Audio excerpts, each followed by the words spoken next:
Tonight, we dive into the crossroads of storytelling and scanning technology with a special edition of Inside the Dojo.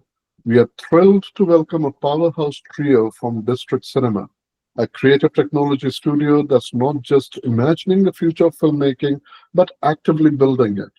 Leading the conversation is John Makar, founder of District Cinema, whose mission is to bridge immersive storytelling with cutting-edge innovation, from virtual production to markerless motion capture. Alongside him, we are joined by Csutak, who brings nearly a decade of on-set experience with major studios like Lionsgate and Netflix, and is now advancing reality capture workflows for set preservation, digital twins, and high-fidelity pre-visualization. Rounding out the team is Nolan Kearney, the studio's technical director, whose background spans film, television, and emerging media. Nolan specializes in scanning workflows from photogrammetry to Gaussian splatting, transforming how environments are digitized and deployed in production. Whether you're an indie filmmaker, a technical artist, or just curious about what's possible with today's tools, you're in for a backstage pass to practical workflows, production tips, and future forward thinking. So get prepared to get scanned, splattered, and ready to shoot. With that, welcome John, welcome Barney, and welcome Nolan. It's wonderful to have you here. Jeasy, thanks so much for having us. It's a really great opportunity to be able to chat about what we've been working on for the past couple months. So hi everyone, my name is John Makar. I'm the founder and CEO of District Cinema. We're going to be showcasing some tools about how we are demystifying reality capture solutions for both the production workflows and just general remote production solutions. So a little bit of background about District Cinema is we have three basically different verticals that we've been focusing on. One has been on the production service side of things. It's been focusing mainly on how can we help consult, how can we show the knowledge that our team has and the decades of experience to kind of help inform other studios and other individuals who are trying to break in the industry, how it can be done. And it's really about making this knowledge as well accessible as possible. Alongside that, we help a bunch of studios help with their visualizations, live events, live shows. We do a lot of events for conferences like SIGGRAPH, CES, NAB, GDC. So we're kind of all in around in a bunch of different areas where we kind of learn how different teams work together and have been using that to inform our second vertical, which is kind of innovation solutions. So our beginning is we really started out as a research and development studio where we have been just working closely with a few studios in North America, trying to understand their problem sets in virtual production, mainly as the primary use case, how the user experience for LED volumes works, what the user experience is for Unreal Engine, and how can we make the learning curve less steep as it is right now. Alongside that, we've been kind of growing into new emerging technologies. So one has been mainly a markerless motion capture, and then some have been the newer scanning solutions with Gaussian splats and SLAM-based scanning devices, as well as that's been informing a lot of the immersive activations we do as well.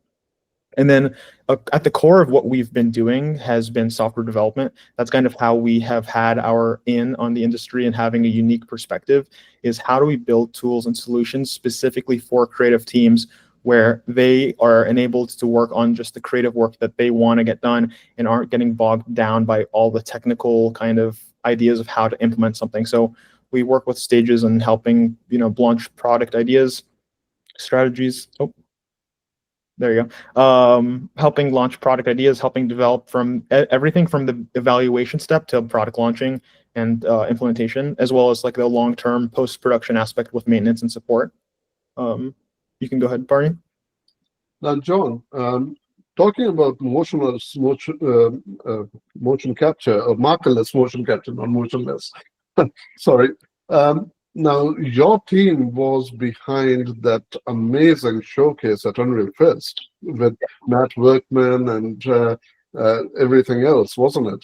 Yeah, so our team worked closely with Capture and the MetaHuman Animator team to help deploy the main stage event at Unreal Fest. So we showcased how Capture can be used for Unreal Engine in live with the new MetaHuman Animator in 5.6. So it was really great to see kind of that being performed live, and a lot went into the months of planning and preparation. I think Matt Workman did a really great video as well. So if anyone's interested kind of about the work that went into Unreal Fest 25 for Orlando, Matt Workman with a cinematography database has a great video. So we are literally in the presence of stars. Fantastic. Absolutely, yeah.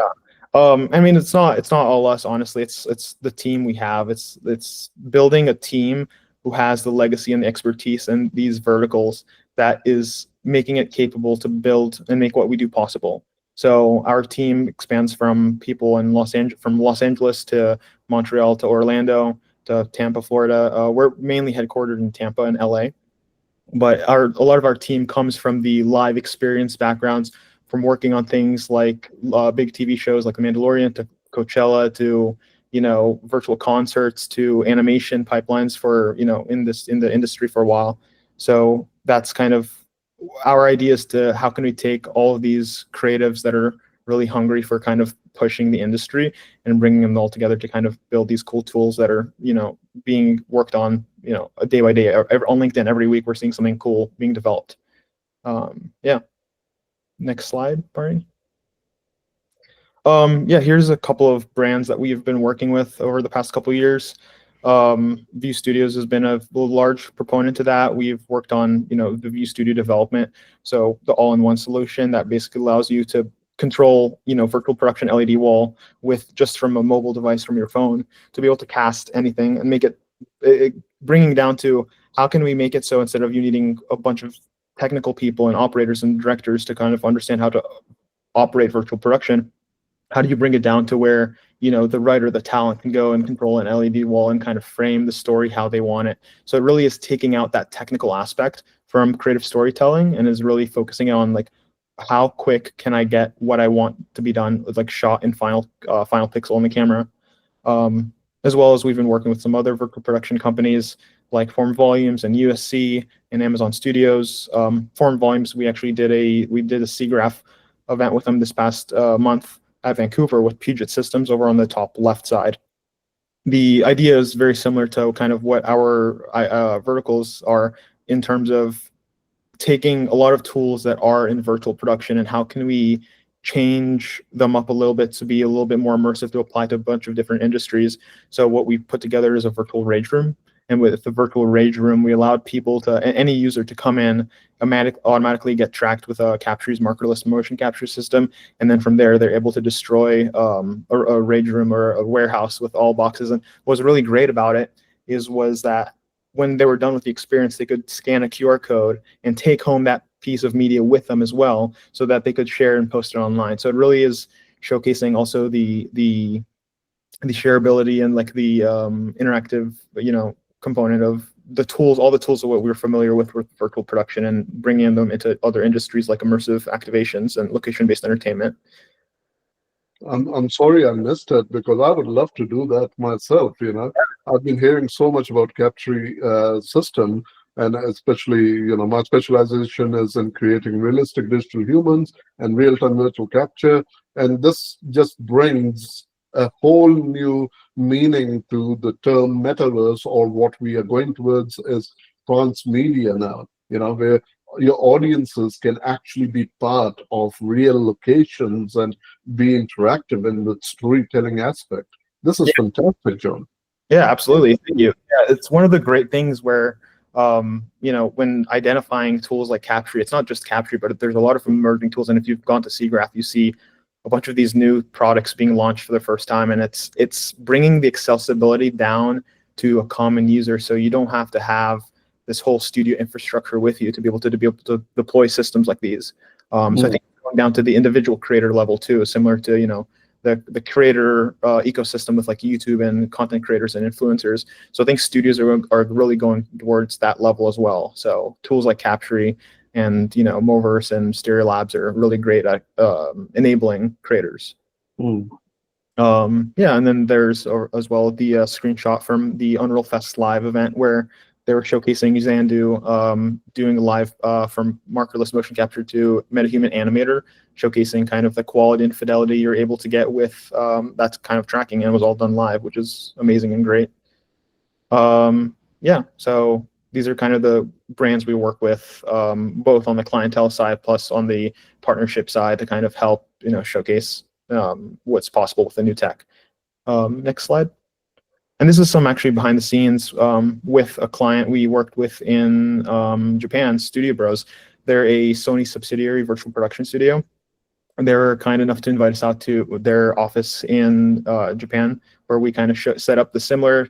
This was actually right following after Unreal Fest, where myself and my great buddy JC, who's a great animator and great character technical director, and we work so close together on so many different projects. But just on the left side, you see kind of what that setup process is like. What's really great about tools like Capture and markerless motion captures, how easy it is to set up as a one-man or as a two-man traveling gig, where, with your traditional optical systems, it's really requires a lot more hands-on, but it's really nice and easy to set up systems like with markerless.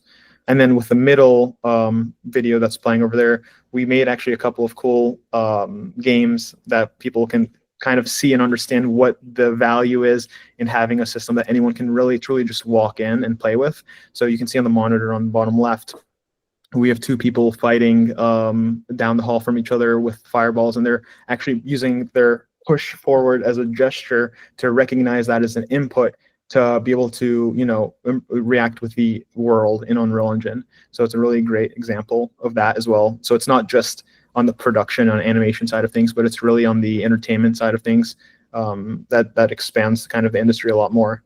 It's amazing how you can connect motion capture technology these days and something small as an invisible trigger box, and suddenly the interactivity just explodes in this case. This is fantastic. And it's one of the things you see a light up moment with people when they do something and they see an immediate effect of what they just did. And it kind of gives so many people so many different ideas of what can be possible, especially with all the media and TV shows and anime, the different things that are like, what else is possible. So a lot of what we have been doing has been framed around so far LED walls, but we're actually pulling away from that a little bit too, is like, how can we have a system like this trigger practical effects and practical elements? If you think about like Disney, you think about Universal, like a lot of their immersive worlds that they build for pre-show rides has nothing to do with an LED wall or LED volume. A lot of it is like practical elements in the scene, scent generators, wind generators, heat generators. So that's kind of the next evolution of what we're working on building, is having a system like this be deployed in venues and pop-ups. So, it just expands to a whole new group of people. And this is exactly the kind of topics that I'm teaching in the graduate program, MFA program in virtual production at Georgia State University. This gives me an idea, John, that I think my students should be taking your class as well. Yeah, absolutely. Go ahead, Barney, next slide. And then with other stuff that we work on as well, is a lot of it's production service based as well. That's a lot of our background has been in production services, from everything from helping out with previs and tech viz, to be able to help with VAD work. How do we optimize and create environments for different volumes, for different stages that are performant, that we're able to shoot on. Again, handing the creative back to the creatives and the DPs, who are, their focus is what they want to shoot and the story that they want to tell, and they don't want to be bogged down by, why am I not getting the FPS hit that I should be getting on in display? How should we have planned this earlier? Because there's a lot of things with the previs and tech viz aspect where we help save on like hidden costs when it comes to the production side of things. So, engaging with our team, we kind of help, and we know the ins and outs of the production pipeline, where we kind of try to help as much as possible. And a lot of our consulting and a lot of our conversations we have with clients is really trying to be as informative as possible. It's not necessarily us being on set with you and doing the production for you, but it's educating you as much as possible. That you're able to kind of watch out for these items in the future for yourself as well. And as you mentioned, so far the industry has coined the definition of virtual production around LED wall and sound stages, but it's literally, as the name suggests, it's production that is virtual. It's a simulation, and how do you run it as a production? especially if you're just thinking of the engine as a game engine versus a simulation engine. So this is fantastic that you're actually educating the industry in understanding that, hey, there's a lot more you can do apart from just projecting it onto a big monitor with $30 million. Absolutely, yeah. That's one of the things that's been happening over the past couple of years, right? Anytime you hear virtual production, everyone immediately thinks about LED, but it's not necessarily LED. But it's like, how can we take virtual production tools like scanners, like markerless motion capture, like just traditional motion capture, and use that on all types of productions, like traditional productions as well. So we've been kind of framing it around more remote productions, where how can we help utilize these tools, but for the traditional production workflows, so we can help departments who are somewhat disconnected kind of all be on the same page together using tools that are commonly found in virtual production. Yeah. Yeah, go ahead, Barney. And then here's just 2 slides of just some cool R&D stuff that we do on the background on our free time. So some stuff on the upper left is an example of markerless motion capture, working with a little girl. She's around 3 years old, and just running around and being able to drive such an enormous object, an enormous monster in a space. And it's something that's like really cool, where it's like it's pulling the creativity out of kids, where like they're just going out at it and they can see immediately what the destruction that they're doing in the environment is, or what the effect that they're having in the environment is. And it's just a cool way to show that the immersive side is not just for like people on the traditional motion capture and animation pipeline of things or workflow of things, but it also expands it to like just deployments for like, of all ages, really. A similar aspect with the live projection mapping, something simple and done in Touch Designer with a Azure Connect, but being able to drive cool audiovisual graphics in real time to users, which just is really great from an interactivity standpoint, as well as with the large format display. That's as simple as taking like a LED volume, which is already around for a while now, and just adding a laser LiDAR scanner at the top, and then you make it an interactive display now. You make it a touch display. And it's just really, how do you expand the use case of a lot of these technologies? And similar with, the projection mapping and the real-time lighting control. A lot of the same tech that we see in virtual production, but just pulled out to other industries and immersive activations. And then on the bottom left is actually, so View Studios, the software that we've developed with View over 2 years now at this point, where, we've been helping View with R&D since the beginning of the stage opening. Actually, my background was I worked at Diamond View for 2 days, and then COVID happened, and then that was my 2 days of internship were over, and then I kind of reached out to Tim and Alvin after that time, and was working on a Epic Mega Grant at the moment, and they helped get me access to the cool tools and technologies that made learning so much more faster. And it was just one of those things where I just was in people's face all the time that gave me the opportunity to learn. And then that's kind of how, when we were working on some software development or research and development with them, View Studio started from a 1-week project and kind of into what it is today, which is really great. Yeah, next slide. And then this is a mix of some recent / older stuff as well.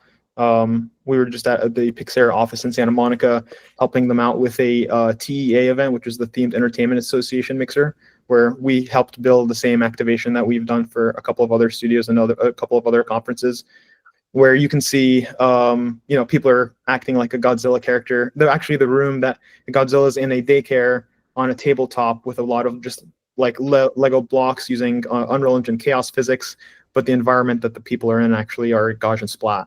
So that's really great from a multimodal use case, from not only using markerless motion capture, but the environments are actually being driven through scans that we've done in real life as well. Yeah, and then some stuff on the right side with the bottom right's just our R&D testing when we were showcasing the gestures. You can see it's a push to have a fireball come out your hand. So that was just like a initial R&D thing one of our engineers did in like a day or two, which kind of drove the other activations that we were working on. That's nice. Yeah. You can go ahead, Barney.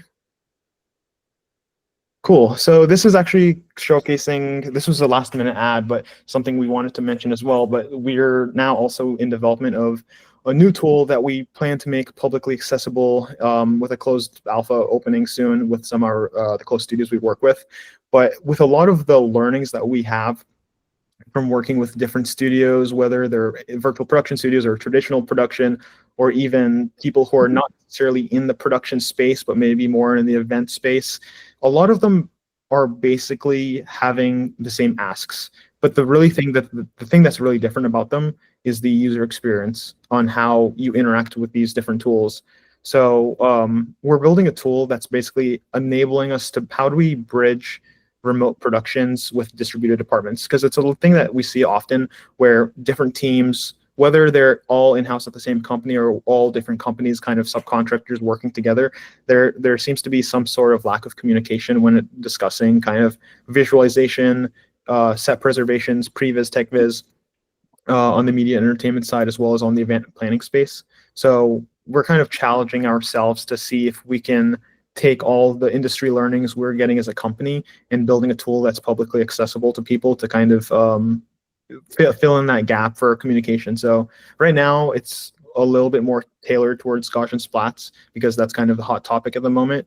So it's being able to load in a splat, whether that's something you've scanned from your own device or through your app on your mobile phone, or whether it's off of a marketplace asset that you purchased, and then being able to then annotate in that scene, share a public link in that scene that other people can see your annotations, adding in assets, basically visualizing things. It's for the people who aren't really in the area of getting into Unreal Engine or getting into SketchUp or getting into these more difficult DCC platforms, but they still want to convey what they're trying to visualize and what they're trying to build. So it's kind of an R&D project we're working on at the moment, but it's something to watch out for soon. If anyone's interested in kind of being a beta tester as well, reach out. Sign me up. Yeah, really. Reach out to any one of us. We plan to launch it October, November as a closed beta, just to get some initial feedback. Fantastic. And look, John, what you just mentioned about, you know, incidental industries. Virtual production is way more than just film and media and video games.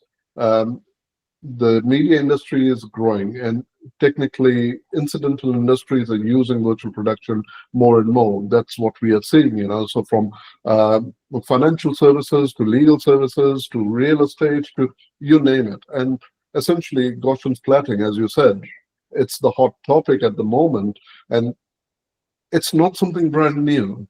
Mm-hmm. And of course, you guys are the experts in this, but coming from the film industry background and almost 3 decades in the industry, end of the day, this is production design. And production design, but using this emerging technologies and workflow processes that is actually helping take or bring the world closer to us, right? Yeah. And this is just exciting stuff, what you and your team are doing at District Cinema, and you know, it's really exciting, and I can't wait to dive in now. Absolutely, yeah, cool. Yeah, like what everything you're saying is kind of aligning with what we're seeing in the industry as well. It's a lot of these incidentals. It's a lot of these same technologies, but it's just the user experience is just tweaked a little bit. Like a lot of industries have production design or set design, but they're called something else depending on which person you're talking to, which is really great.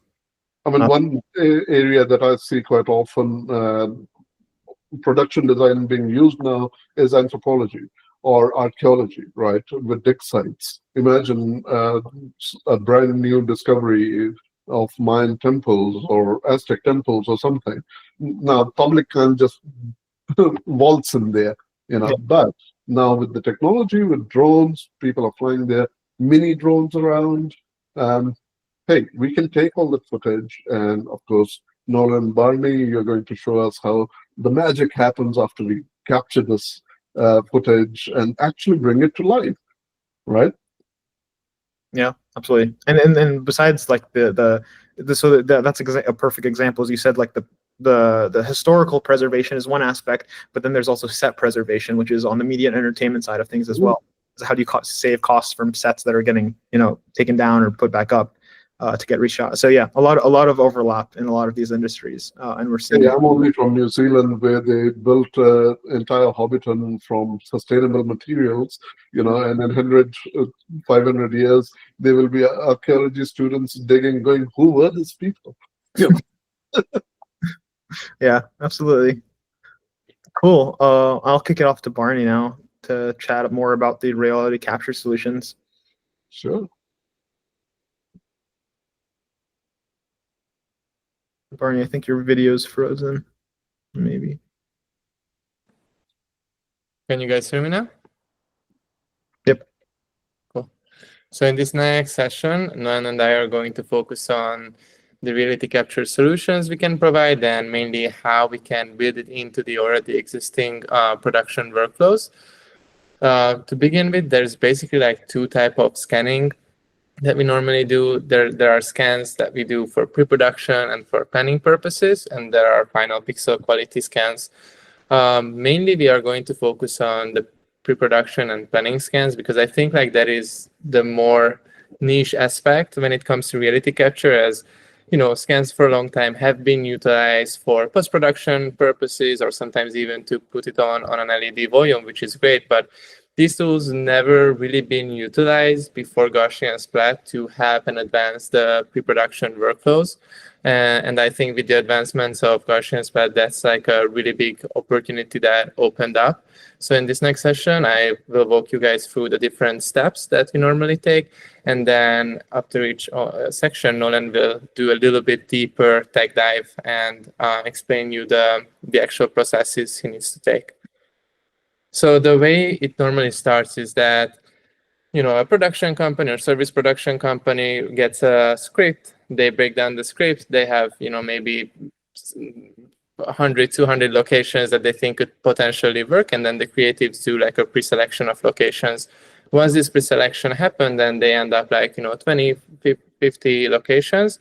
We can go to these places and then capture these places. It's really important to highlight that, in some cases, it's us that we are doing it, but we really want to make this tool available for everyone.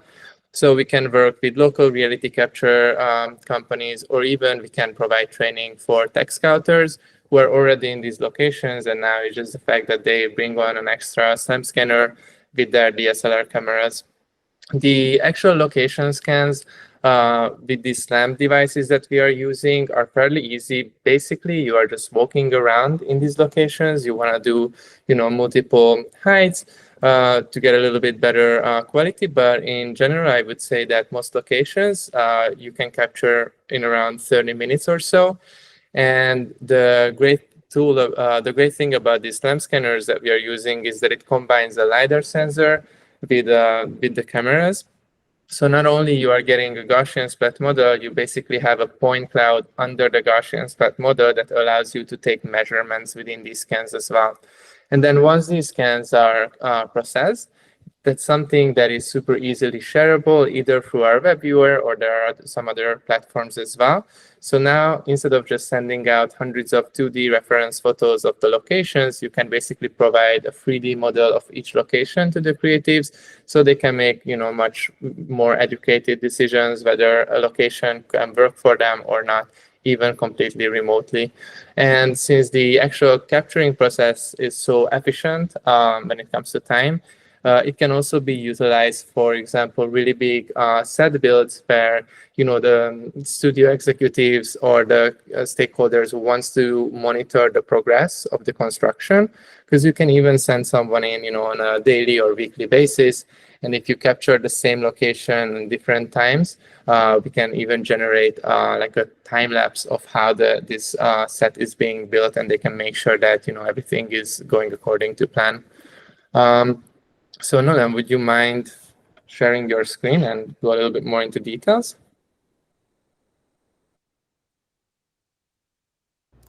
Okay, so basically, as Barney sort of talked about, there are two ways that you can do Gaussian splatting right now with different levels of quality. So as I play this is me capturing, we did a little scanner Griffith Park as a text with the XGrid's LiDAR SLAM device.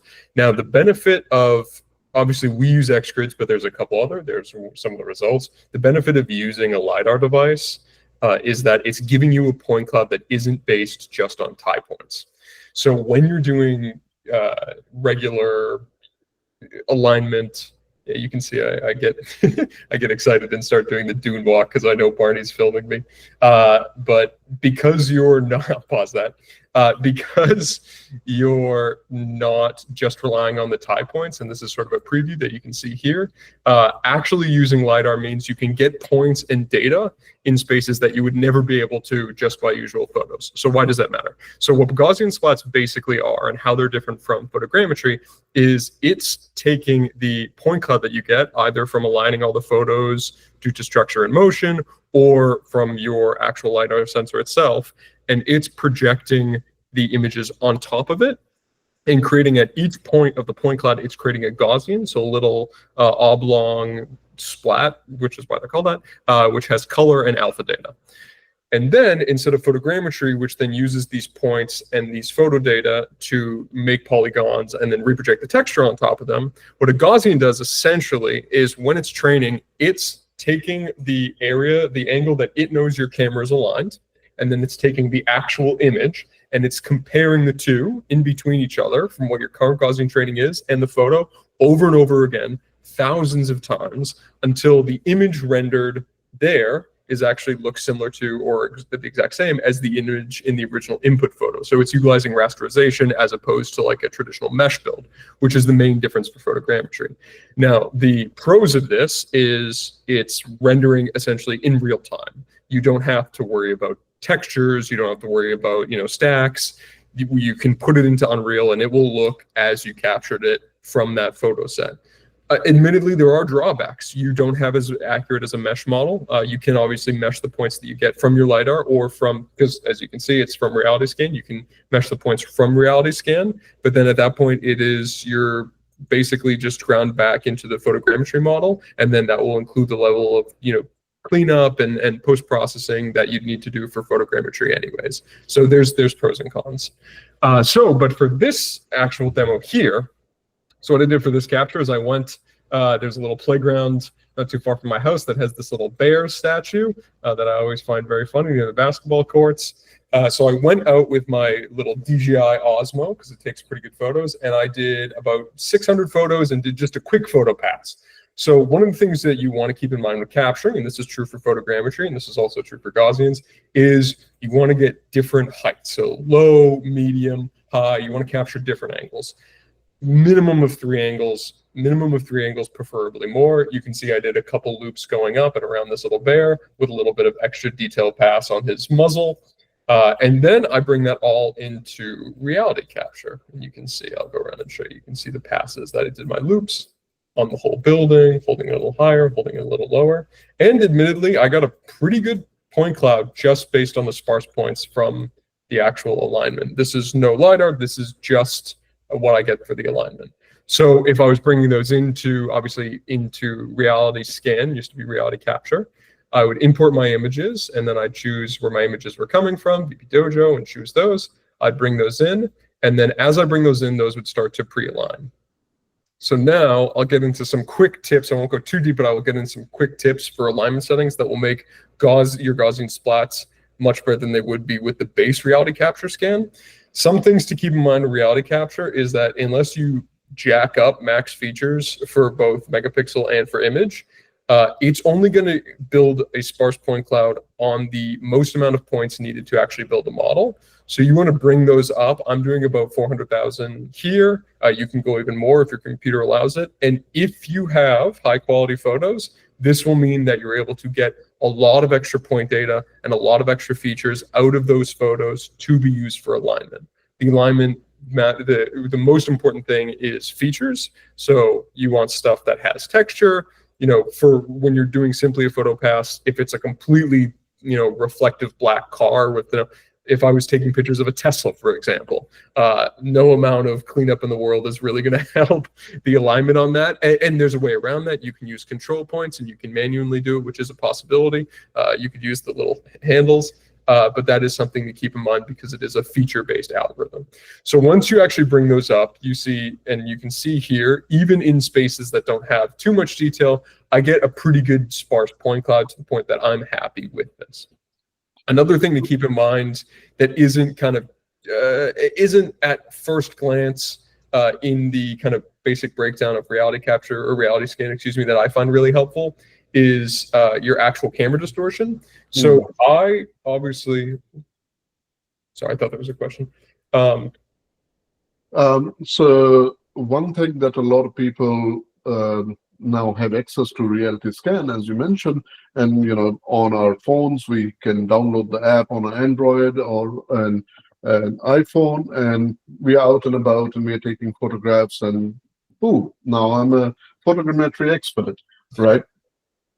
But in your opinion, do you believe the actual sensor width of the camera, the resolution of the capture is an important aspect in creating the point cloud, the splat generation? And is there any particular device in the consumer market that you would recommend for users for professional purposes as well?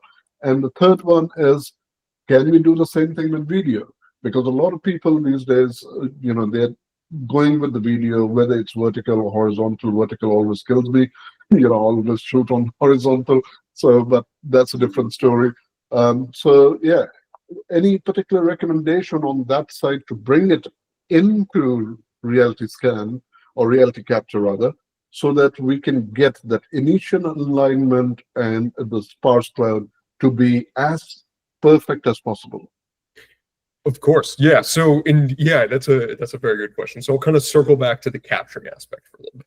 So when it comes to capturing, resolution and megapixels definitely matter if you're only doing photo alignment.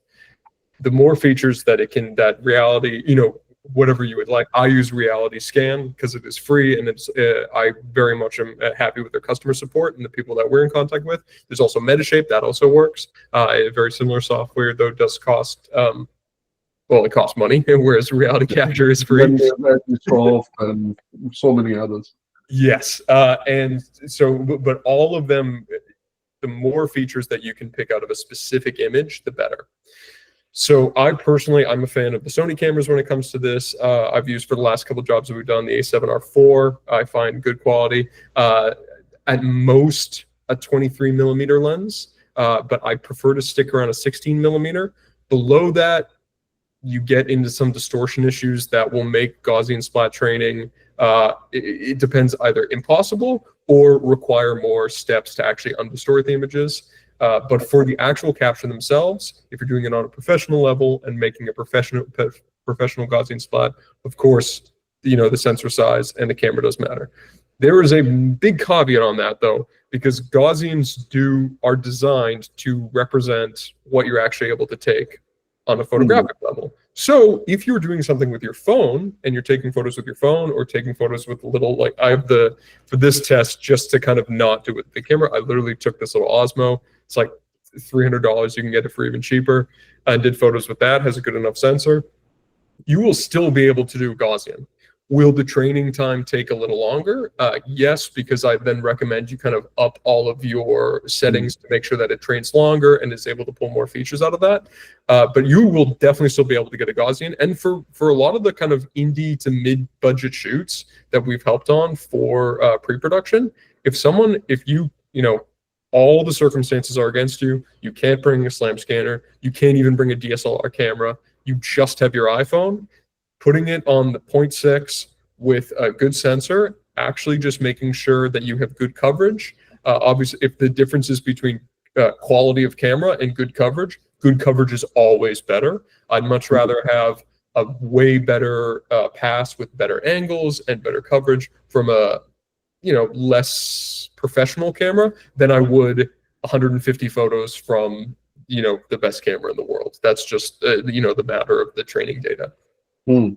Because when it comes to actually getting it into post-shot or brush or any of the softwares that you're processing in, as long as the cameras are accurately aligned, which you still can do with kind of mid-budget to low-budget sensors and cameras, you will be able to pull a Gaussian out of that. And then you can, do extra tips to do cleanup and extra training to make it look the quality that you'd like. Nice. Okay. And then additionally, the kind of the sort of step of capture that I alluded to earlier is if you can do this with a LiDAR scan and combine those two, then that's the next level. So there's kind of two, in terms of capture, there's sort of two levels of that, which is obviously the X-Grids, as I mentioned before, they have a built-in LiDAR sensor with a SLAM sensor on the sides that will pre-align everything and have it so you don't have to do as much of the alignment. It will know where its photos are in relation to the actual LiDAR, and you don't have to align it. You could also do a LiDAR scan with a stationary LiDAR and align that to your photos and still use that, because that, and Reality Scan's new August update, I believe, added way more features into the laser and LiDAR scan category. Alignment information is already pre-embedded into the metadata, so it understands the alignment. Exactly. Yeah, especially when you get to something like drone capture, which reality scan, excuse me. Never going to get used to that. The rebrand, but reality capture with the drone data and the aerial point clouds that they're able to take into now. We've seen some of our colleagues, we've seen amazing scans where they do LiDAR passes of, with some cities in Europe, and then they'll feed that in, align it with photos, and get a beautiful, moving Gaussian splat from above. And that is something that you can now do. So it's definitely, you can make a Gaussian on almost any photo. And then it's, depending on how good the quality of the photo is, the quality of your Gaussian goes up, because again, it's just a rasterized image. And does that also work similarly with the actual video footage? So for example, on an indie level or a smaller budget, they fly a drone, let's say over a building or a house or point of interest, and they cannot afford a LiDAR scanner.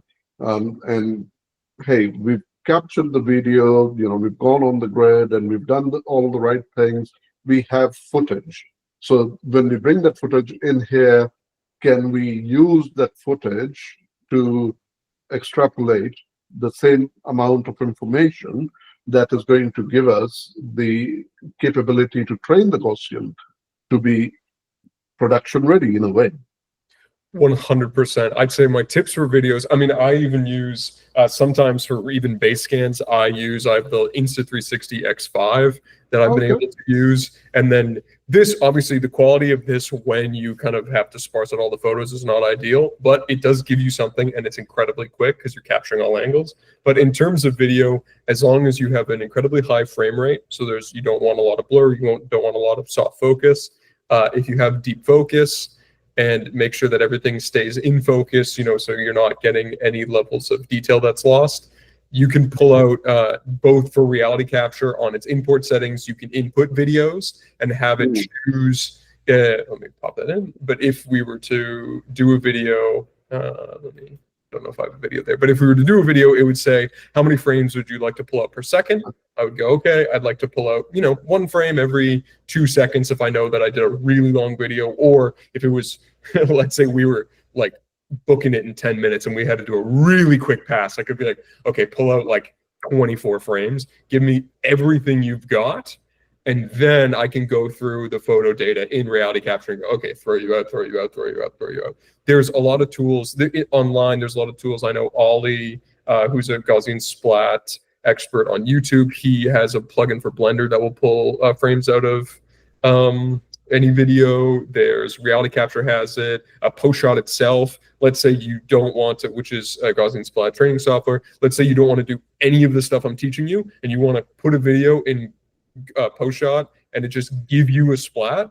It won't be perfect, but that is an option. And then you just tell it how many frames you want to take out of the video sequence. So it is definitely plausible to do video capture for these. And if time is, I guess, your enemy, it is the best option because then you can get as much data as you can without having to worry about, okay, I have to move 2 feet and take a photo and take a new photo and take a new photo, or set up to your camera so it's doing bursts. So in a sense, what you're saying is all these methods are going to work, but the moment we start combining actual detailed photographs for up-close textures or objects alongside LiDAR, that's when we are actually replicating and creating digital twins. Yes, and that's where some of the scanners in the last couple of years have set themselves apart. Obviously, Gaussians are a relatively new technology. The stuff they're based on is only a couple. The stuff they're based on has been around for a while, structure, motion, and photogrammetry. But now that computing has kind of caught up with the amount of VRAM we're able to use, this is a booming industry. But having that LiDAR scanner built in or utilized is kind of the next step in going, oh, this was possible, but now this is usable, which is Yeah. I guess the biggest fear in the industry, from what we are hearing, is people don't want to jump into photogrammetry and especially Gaussian splatting because they feel, hey, I need this super mega computer. Let's throw 4 wheels on it and call it a Tesla Y series. But that's not the whole reason why people are not using. It's about the fact that, hey, you take the right data, capture the right data, process it properly, align everything properly, and then it's going to be usable. And you can run it on a 4070 or a 50 series laptop as well. Yeah, Don't put it on your lens. Yeah, no, and you're totally right. Like, I'm not gonna lie to you. The bigger your computer, the more splats you're able to process. That's just a matter of processing power and VRAM. But I mean, now even with like cloud-based options or phone-based options like Polycam or stuff like that, or Lume AI, there are a lot of options that are pretty lightweight. Again, it doesn't matter. It doesn't the quality of the photograph and the amount of details and processing power matters less than the actual capture technique. And if you have really good capture technique, when I zoom into it and it's 2 pixels away, it look perfect? No, of course not. That's an unreasonable expectation. But will it look like a realistic object in space that has the sun glinting off of the reflections and actual shadows from where it's going through the light beams? Yes, 100%. Cool. And the one caveat too as well, Nolan, right, is when you capture video, there are capture settings that you want to limit motion blur with as well. Because if you have motion blur, then it makes training near impossible as well. Drones are easy because the cameras are typically farther away from the environment. And then as well as if you're doing a wide angle, the further the things are from the lens, the better they'll end up training. 100%. Yeah, and it's to that point I said earlier about the higher frames per second. The higher your FPS and the higher your shutter, the better it's going to look. Okay, that's a pro tip. Yes. Don't, again, if you're doing 24 frames per second in a dark room, you're going to have an issue. You'll be able to get something, but it won't be ideal. I was trying to capture ghosts, paranormal caught on camera. But I didn't get nothing. It comes up. I mean, one of the other, and before I get back into the kind of the reality capture of it all, one of the other things that goes in the capture is, unlike a lot of other capture technologies, Gaussian spots is capturing, not to be esoteric, but like a moment in time. Like your shadows are going to be baked in. The lighting conditions that were there are going to be baked in for now. Huge caveat on the new papers that are coming out in innovations. Errors in the actual object. Let's say I'm capturing a swing set and there's some, issue with whatever the time of day is and it's broken. That will be captured. So it's when you actually go to capture, especially when it comes to you're doing previs, if someone goes and all the lights are off and there's one little spotlight coming in, you will 100% be able to capture that area and it will look exactly like the minute that you captured it. Now, if someone says, oh, cool, let's relight this entire thing, you have to explain that essentially the shadows are baked in as a texture. Obviously, there's more nuance to that, but using old terms, that's essentially that, and that there's a level of work that would have to be used to pull that out. So that is, again, one of the caveats on Gaussian splatting is you're capturing that moment in time. So when you're actually setting up your capture, if you have control over it, preferably not a lot of people, preferably good flat lighting conditions with not too many shadows, so that you're actually, when you relight, when you take the brightness down, hypothetically you captured it during the day, you want to take the brightness down, it's not going to look, almost like an old day for night shoot. Instead, it will look like, oh, you actually took the levels down, and when you relight and add shadows in, it looks realistic. Okay. But moving on, unless anyone has anything else, moving on to the actual kicking into reality capture. So when you get into reality capture, you're going to bring in your inputs. For this, you choose all your photos. I kind of pre-selected the ones that I knew were good. So there should be about 106 of these here. So I bring these in, which I'll just do just so you can see. I'm pretty sure that they're already in. Open. And you can see when I do that, one of the things that I like to do is, and I'll open up a second one just so I can show you inputs. Play, open, adding images, and then I have detecting image features on. So one thing that will definitely alleviate some of the massive computer load that people complain about when it comes to reality capture is this little setting right here, background feature detection. I like to have this on. This will mean that, yeah, you can see it pulls up a little description. This will have it so that the minute you start dragging in photos, it will immediately start doing feature detection and looking through those. So when you go to do alignment, it's not doing all that data all at once. This is just one of those small quality life things that just makes it easier on your computer down the line. You can do, I have it, it's automatically set to low, which means it won't put too much processing power. I put it to normal just because I know that's what I want to go through. You can, if you have a beefier computer or if this is the only thing you're doing, you can up the pre-selection features so that on this first pass as it's adding, it could, you could hypothetically have it so it detects all the features that you might need. So when you get to the alignment process, it's just matching. That's slightly overkill, but it is something that you could do. And then having this on high is what I prefer. There is an ultra here. Ultra is good for the detector sensitivity if you have really high quality photos, like really high quality photos. If you're working with like a 1920 1080 phone photo, one of the issues that I've seen with the ultra is that it will take any aberrations or issues with the photo as a feature because it's looking so intently and then start misaligning. So it's a little bit of a a caveat there. And obviously the background detection, this we find under the settings in the alignment.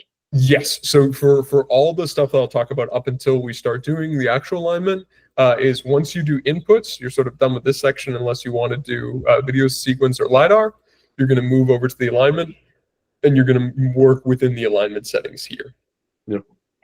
So another small trick that I actually came upon later after using reality capture for a little bit from one of the Epic employees was if you're using cameras that aren't just your a base camera with a base lens, occasionally you'll get inaccurate metadata. So you can see on this image here, again, I just did this with my little Osmo with the lens adapter. On the actual camera calibration, you can see selected input, and here we go. So you can see focal length approximate 35 millimeters. You can see the approximate here based on the metadata. It's that it pulls out from the camera itself. It does not know that I have a lens adapter on it to actually do the lens itself. So then you can actually look into this registration, calibration, and lens distortion, and then this will give you, as it went through, I'm using Brown 3, which is a distortion model. It will actually give you the lens calibration. This is another one of those small things. Let's say you use the same camera for every single capture. You can actually copy this data, and then when you're going in and aligning it in the settings over here, when you actually go into your camera prior settings, you can input that data here, and it will go, oh, I don't need to actually use the distortion model. I don't need to go through the Brown process. He's already told me what the actual camera lens calibration is, which I didn't realize how much compute that would take off my computer until I did it the first time. And I was like, oh, this cut this down by a significant amount of time, especially when you get into those like 16 millimeter or like, God forbid, 10 millimeter lenses where you wanted to have a pre-calculated distortion model as opposed to actually processing it from the metadata that it's getting. And again, the Epic games, they love the Easter eggs. There's always a gotcha, a hidden tick box that you spend a week of sleepless nights trying to figure out why something's not working. They might have updated it since then, but since I was told this probably about a year ago now, I still haven't found in any of their documentation They just that you can cut, copy, paste it. They just say, oh, we'll just use brown 3. Yeah, but they don't explain it, what is it and why you want to use it. Of course. Exactly. Or the fact that once you do it once, as long as nothing significantly changes and there's not a lot of lens breathing, it will apply to all of your camera lenses from that camera. Maybe next to that description in the documentation, they should put a link to, your company and to Nolan and Barney and John. Contact them. Just like a little picture of me rolling my eyes. But yeah, so that's apart from any, there are obviously going to be cases where hypothetically, if you didn't have good enough, if I know going in that I wasn't able to do a great photo pass, and I am like, okay, I know that these photos aren't going to align. There's a big gap where I got interrupted and couldn't do these 15 feet for an angle. Obviously, something that you can do when you go into the alignment is add control points. So if I was to do it in the actual photos, obviously once you've aligned it, you can add control photos to the mesh itself, to the point cloud itself. I'm actually going to switch over to here for an unaligned one. If I was to go in here and start adding control points here, I could go, okay, I want a control point, something very recognizable, this control point at the bottom of this blanket, and then, oh, okay, for whatever reason, if I thought these two photos weren't going to align, I could add a control point there, and then, when I actually do the alignment process, it's going to be referencing those control points. This I would recommend only if you know there's going to be an issue. I think if you got good photo coverage, you've kind of stuck to your minimum of 3s, you've gotten your loops, this is slightly overkill, and this time should be better spent post alignment if there's an error, and then you can do add control points. Doing it before I would only do if you know it's necessary or think it might be necessary based on the area. This is also true if I got good coverage of something that, as I said, like a Tesla car was really dark and reflective, and I just know that the first alignment is going to be bad. This is another situation that I would do the photo control point pass in before I do the mesh alignment, before I do the photo alignment, excuse me. Okay, so actually once you align, I obviously have pre-aligned the photos because I didn't want to real-time sit here for an hour and 15 minutes as we ran through that. Once you align your photos, you get this point cloud, which is fantastic. This took me maybe 2 minutes while I was on a run. This is a pretty good and dense point cloud for what I actually wanted. You can see I got good detail of the kind of bars and this bear. Oh, Mr. Bear. I really like bear. It's really good. Yeah, there's a lot of, I don't know why, but the area near me has a lot of just random little bear statues, I guess, for the California of it all. But yeah, so once you actually capture this, you can see that I'm pretty happy with this point cloud. There was in my first component, there was a couple photos that didn't align perfectly. So I just added 3 control points. You can see here, 0.1, 2.3. So you can see I added this section because it's so featureless. There was some error aligning. So I found a little edge right at the bottom of that where the plastic lip goes in, and then I aligned it between the 3. So those are kind of examples of why you would have to do that. And then obviously this is the back side. I kind of caught it on the back end to see if I could get a better alignment with those back photos. And then now we have the component that I have. So before we kick it into the Gaussian splat, I did want to show the example, let me pop this here, of what this would look like if I was just doing photogrammetry and show the comparison difference. So I've previewed a model for you here. So let me just get this all right. So here's it's going to load in a moment. Sweet. Vertices is point cloud. Solid is a lower poly mesh, and then sweet being the highest one that actually is an accurate representation of what you generated. So I did a high detail pass on this. And even, we'll let it load in for a second. Cool. So this is a high detail. When you go to the actual mesh model, if you were going to use this for photogrammetry, you can see normal detail, preview detail, and high detail. I did a high detail utilizing all the points. And you can see, as I said, there are still some uses for photogrammetry. The bear looks pretty good. Had a lot of texture, wasn't super reflective. I'm actually honestly pretty happy with the way the bear came out as a 3D model. Obviously, I would need to bring this into, choose your 3D modeling software of choice and clean this up and retopologize it just based on how reality capture kicks it out. But I'm pretty happy with something like this. On the other hand, obviously, for something as thin as these little bars that have no detail because they're just all one solid color reflecting a good amount of light because they're metal, this doesn't look great. It's still pretty good for the data that it's given, and reality capture does a good job of it. But this is just one of the drawbacks of photogrammetry. I would have to either one, go back and do a better pass fit, potentially with some stick-on April tags or control points, or two, have myself or one of the artists go in and rebuild this section of the mesh, which is what people have been doing for a long time. That's your post cleanup of course, yeah. Even if you have, let's say, hypothetically, this mesh and texture came out perfect, like absolutely perfect, no issues. My socks have been blown off, and I'm like, oh my god, it's amazing. I would still we're assuming that I'd still want a PBR stack. I'd still have to go in and create those maps and then actually pull those out based on, there's different techniques that you can do, but that is still extra man hours and effort that would go into that. So for something like Previs where that can't be possible, that's where it starts to get dicey. Okay, so after, I'm going to turn off the model so we can see the point cloud again. Okay, so after I actually get into my, I'm aligned, everything looks good. I've added my point clouds of the control points, on the section of the point clouds that I had errors with. I'm happy with this. All of my values and p-values look good for error. We're golden pony boy. Then I can actually kick this out. So you're going to want to go to export registration. There's methods of kicking this out of reality capture. Method one is using ColMap. Obviously, ColMap has sort of been the tried and true method for Gaussian splat since roughly the beginning. This gives you great detail. This is kicking out the photos. You can have it re-export the photos with the pinhole distortion, which I find great, which is one of the good features of ColMap. It's giving it camera data, it's giving it the actual image position, and then giving the Gaussian splat as a giving me the sparse point cloud as a text format. So as you can see there.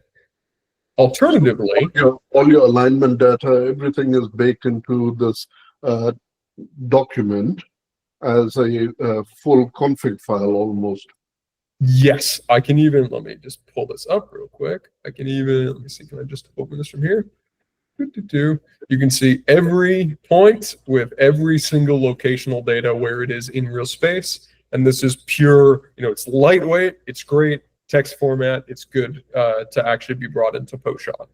So you could literally chuck this document into the folder with all your images that you have pre-selected, and then just import the whole thing. And it knows which photograph goes where, what is its exact location. Yes, and then there's one step even above that, which is nice, which is, let me actually go back in and see.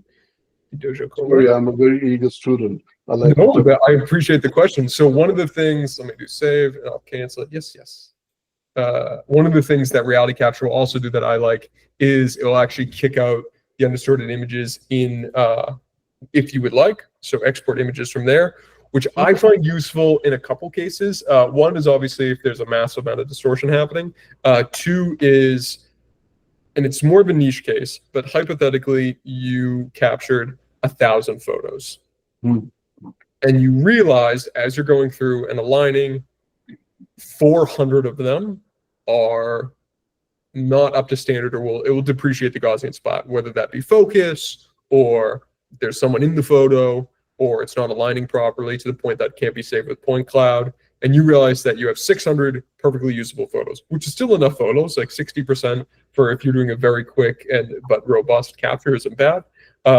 If you're going to drop your ColMap into the actual file folder from before, occasionally post-shot, and they've updated this a little bit. They just recently actually went fully to post-shot 1.0. They were in beta for a long time, which is great, but also means they're going to start charging. So,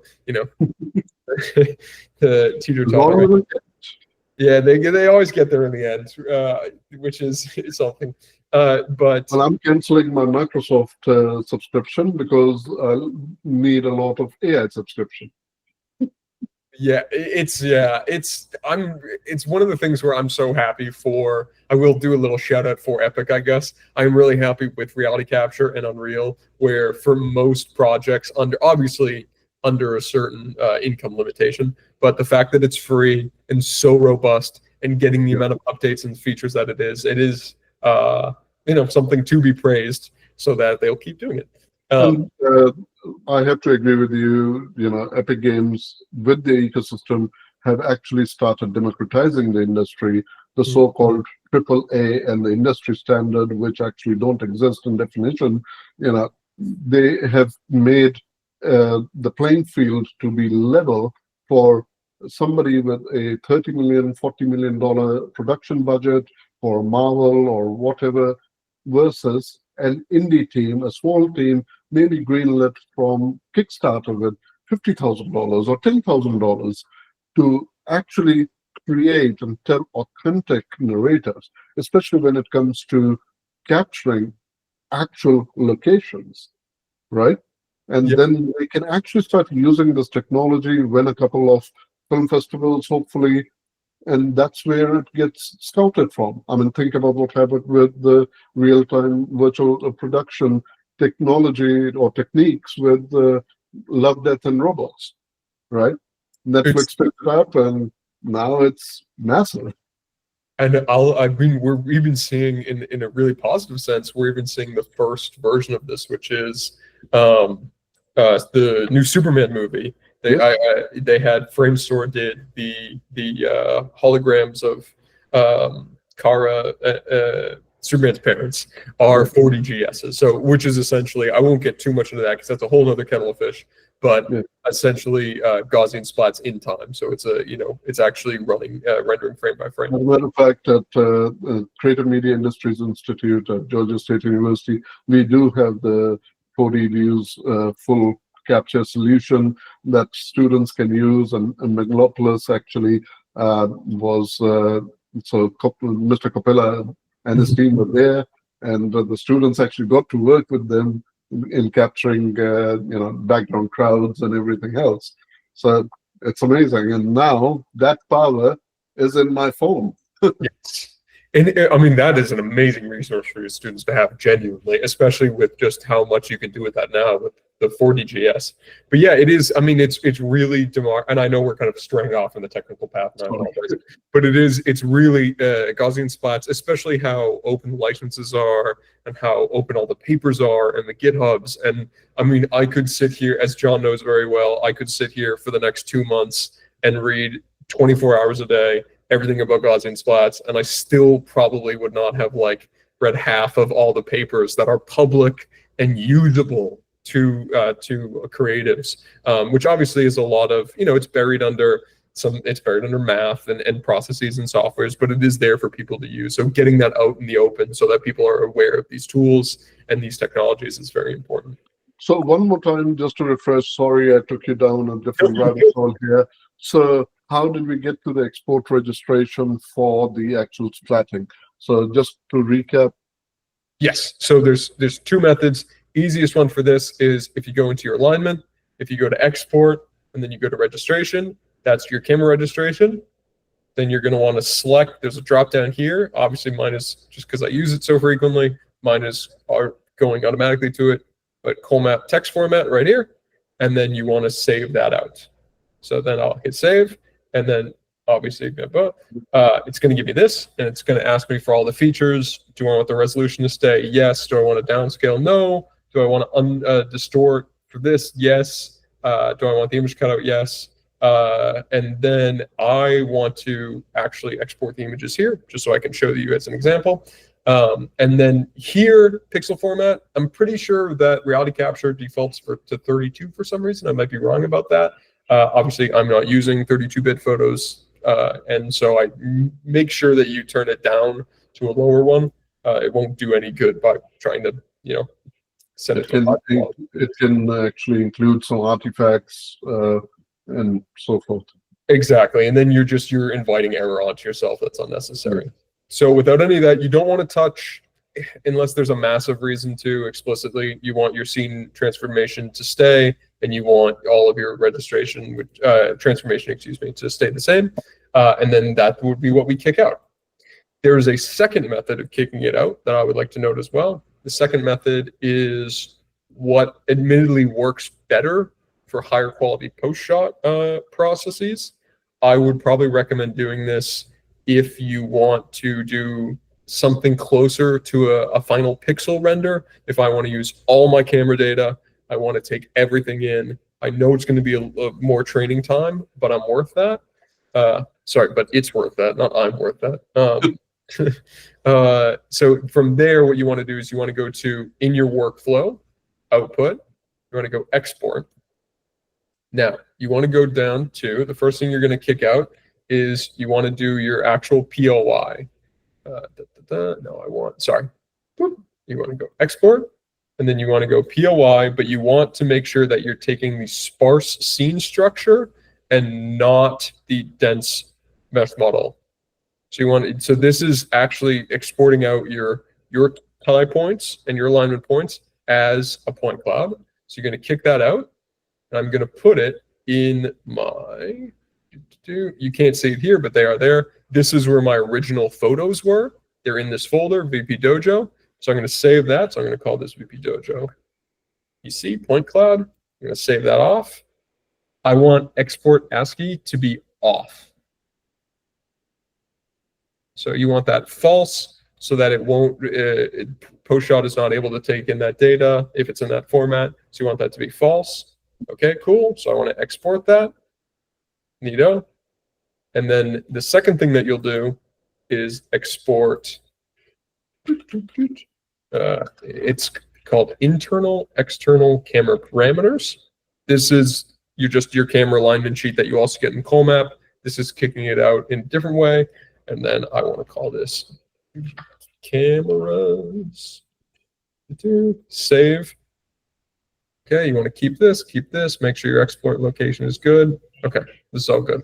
It's basically the same settings if you would have gone from registration points, but it is broken into two processes. Yes, and then the difference is you are having it reference the original raw images. There's no reality capture processing. There's no pinhole distortion. It's just saying take exactly these images and this full point cloud, and you train to splat on this, whereas Colmap is optimizing it for Gaussian splats, which obviously does make it quicker, and you still get almost the same results. But if you're looking for that kind of next level of quality, personally, I think that it's better to go with the actually kicking out the point cloud and then pulling that into post-shot itself. Yep. Or in a use case scenario, where a photograph needs to be doctored like on the moon, and there's a UFO, and let's remove it from the raw. Okay. You get yes, in that situation, in that very specific situation, you would still be able, as long as it retains the same. Hypothetically, in a hypothetical, let's say you had an AI pass go over and say remove this person out of all the photos. And you set it up properly so that it got the consistency. That's exactly what I was trying to get at. Yes, as long as the name stays the same and the process is not affecting the metadata, you would be okay. It will be a little bit of an issue when you get to the actual point cloud of it, so I'd recommend doing that before you bring it into reality capture. But as long as the name stays the same and you're not affecting any of the metadata, I've swapped out photos with color corrected photos that I've realized like this section is too dark. I should lighten it in the actual photos themselves so it trains a little lighter because I have the raw data to go on.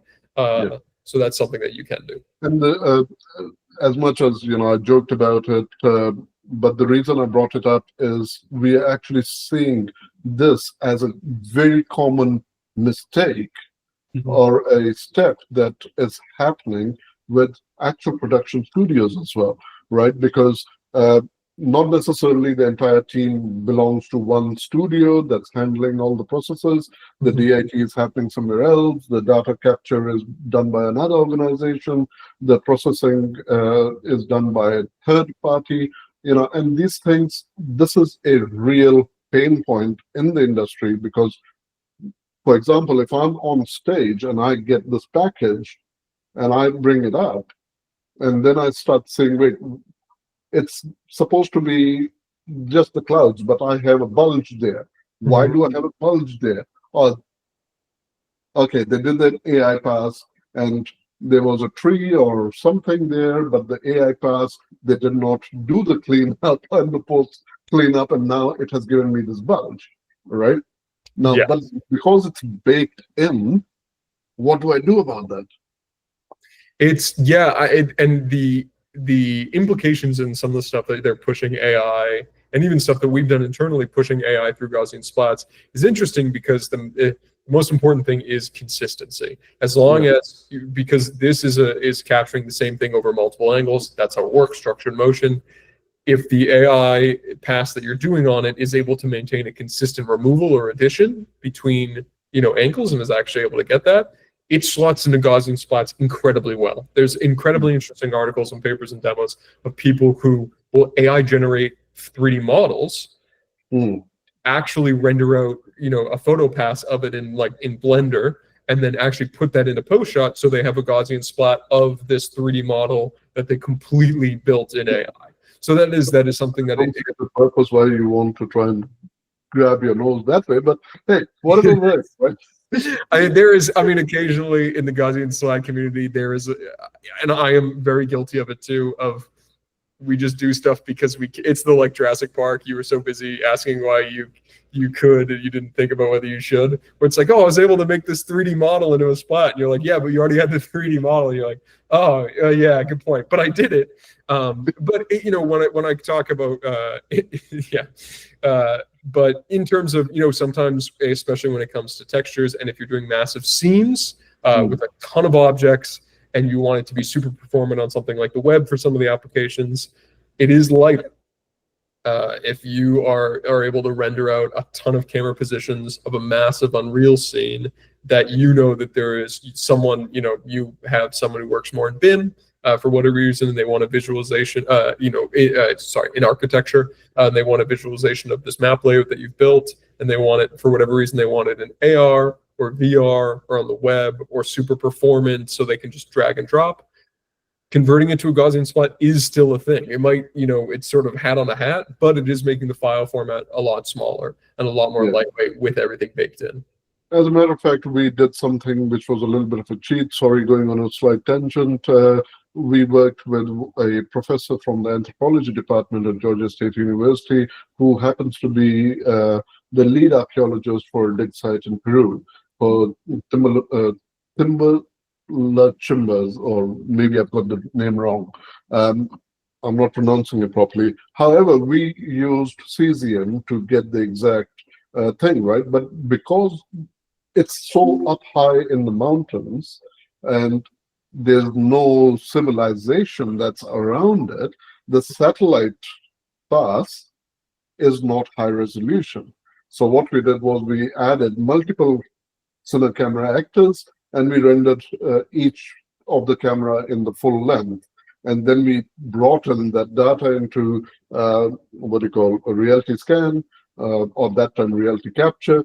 And essentially we created the cloud points, brought it back, and then started building the visual representation based on the data sets of the actual dig site, what the huts may have looked like, and so forth.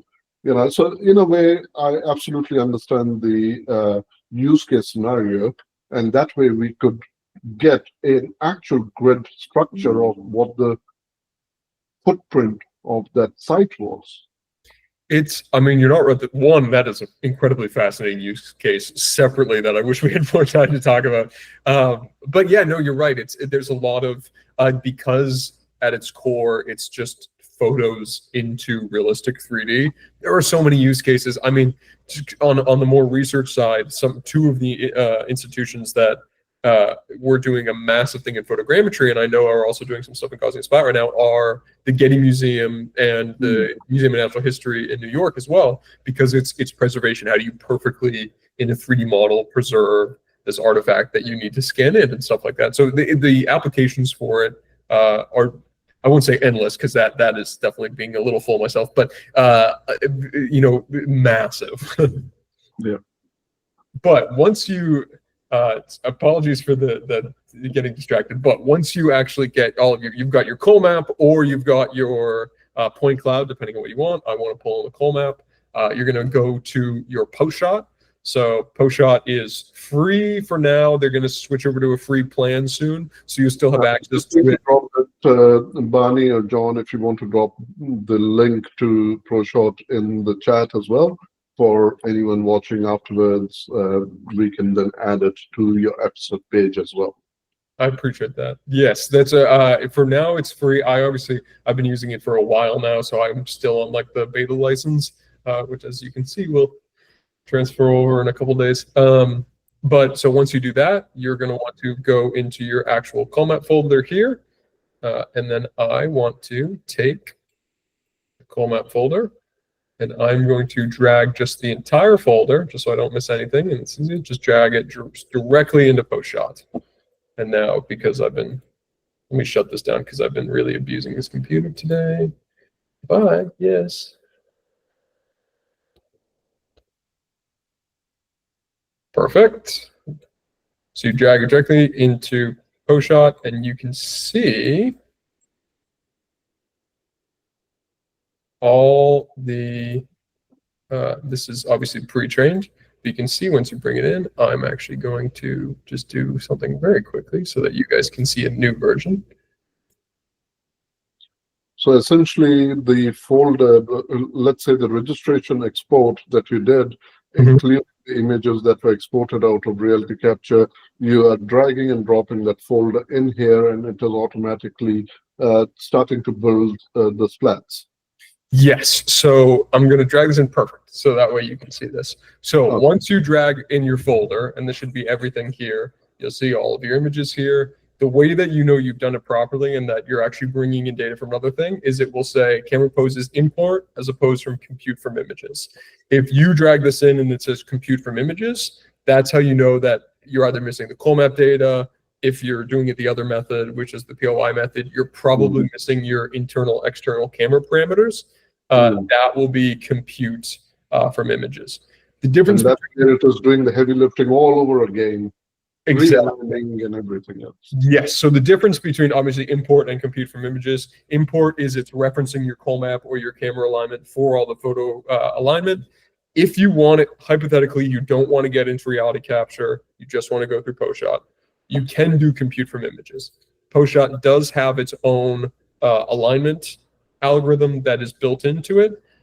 I personally find it less fine-tuned as reality capture. Definitely not saying it's bad. It's good and getting better. But for the amount of level of checking and detail that you can do in reality capture for your work, you don't get that in PostShot. Once PostShot aligns your photos, even if it's misaligned them, it will just continue chugging on, which is an issue you have if you have one image that misaligned so that the head is slightly at a different angle. It won't recognize that. If it thinks it's aligned, it will keep chugging on. So that's one of the issues with that. If you do choose to actually compute from images, a thing to note is single lens and single focal length. That, as long as obviously both of those things are true, you should check that. That will mean that will put less time to processing.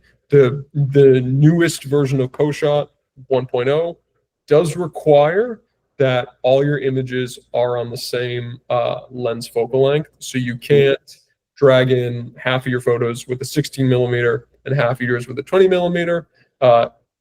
When you start to process those, for about 15 minutes, you will think everything is great, and you will start to see a radiance field. You'll see a Gaussian spot that genuinely looks good. And then it will get to the camera metadata point, and then everything will just look insane. So if you are ever going, like, it looked good for 20 minutes and now all of a sudden it's completely out of nowhere, it's probably that your lens changed. This can also be true if you're doing phone photography. Let's say you switched between like your 0.6 and you didn't realize that a couple photos were back to 1, or something like that. If you have that error where it looks really good, and then all of a sudden just kind of jumps off a cliff, that will be that. This is true also if you go through the reality capture pipeline as well. Obviously, reality capture doesn't care what camera you give it. It will align everything and make it look good. If you then drag that in here and some of them are a different focal length, that will then, have a hernia. Error. The last feature here that if you want to use compute from images that is important is max features per frame. This is telling the actual alignment software how many features you want to identify for each photo, the max of it. This is 8,000, not 8. Everything in the post shot usually works at like 8K, 10K, 15K. It's by an interval about 1,000. So this is 8K. As per the documentation and my own tests, below 4, unusable. 4 obviously is still usable, especially hypothetically if you're on like a tiny little Dell laptop from 10 years ago. You might be able to run this if you bring this down to 4 and it's not doing as much image detection.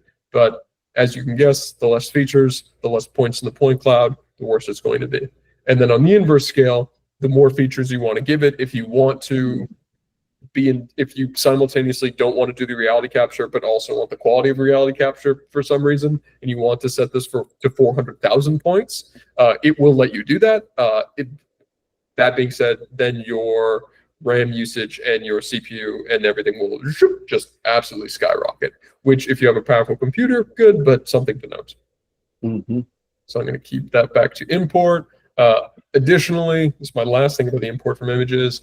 You can use best images as opposed to all images. So as I was saying with the reality capture where I might throw out some images, this will automatically do that. This is the one plus for kind of the prosumer level or novice level of post-shot user, is if you're not sure if you have a good set of images and you don't want to use reality capture, you can have it to use best images. I'd probably set this to probably about 200, allowing it to throw out about 44 photos here, and then say, okay, choose the best 200 based on your internal alignment and registration software, and then align those, which is great if you think you didn't get a perfect capture, because then you won't have bad data messing up your system.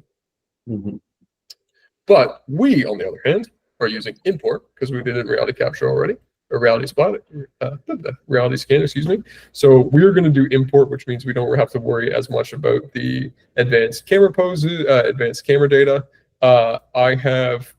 I switch between Splat 3 and MCMC. Splat 3 is relatively newer. Personally, I prefer MCMC. And you can find this when you look into it more. I won't get too deep into it. It's more randomized. So it's actually just looking at all the points in the scene as it trains, and isn't kind of sorting by level.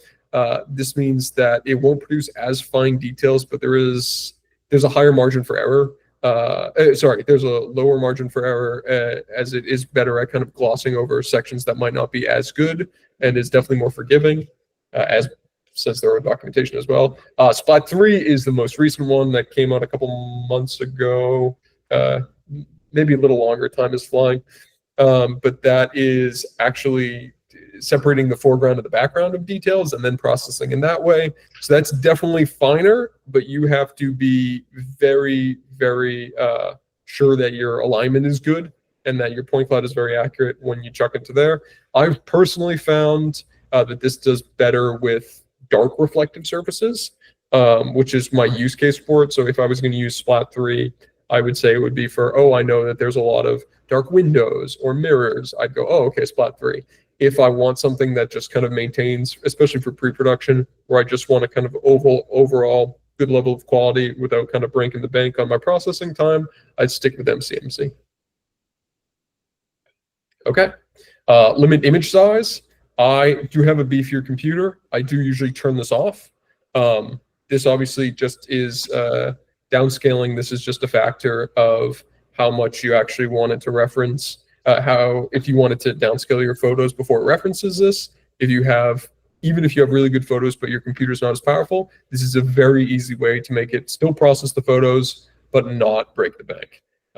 I personally, for some of the more kind of professional mid-tier stuff, wouldn't go below 4K, but you can go down to 1920 without seeing a massive level of decrease in quality. Obviously below that, then there's no real point. Max splat count is that only applies to MCMC and 3. I usually jack this up. This is the max splat that it'll actually process with. per the actual step. I like to keep this as 5 as a base, and then we'll go much higher if I need to. This is the thing that will clog up your computer, because this is actually increasing or decreasing the amount of splats that you were generating per splat. There was, for a project, there was like a table that we did recently that needed to be in high detail.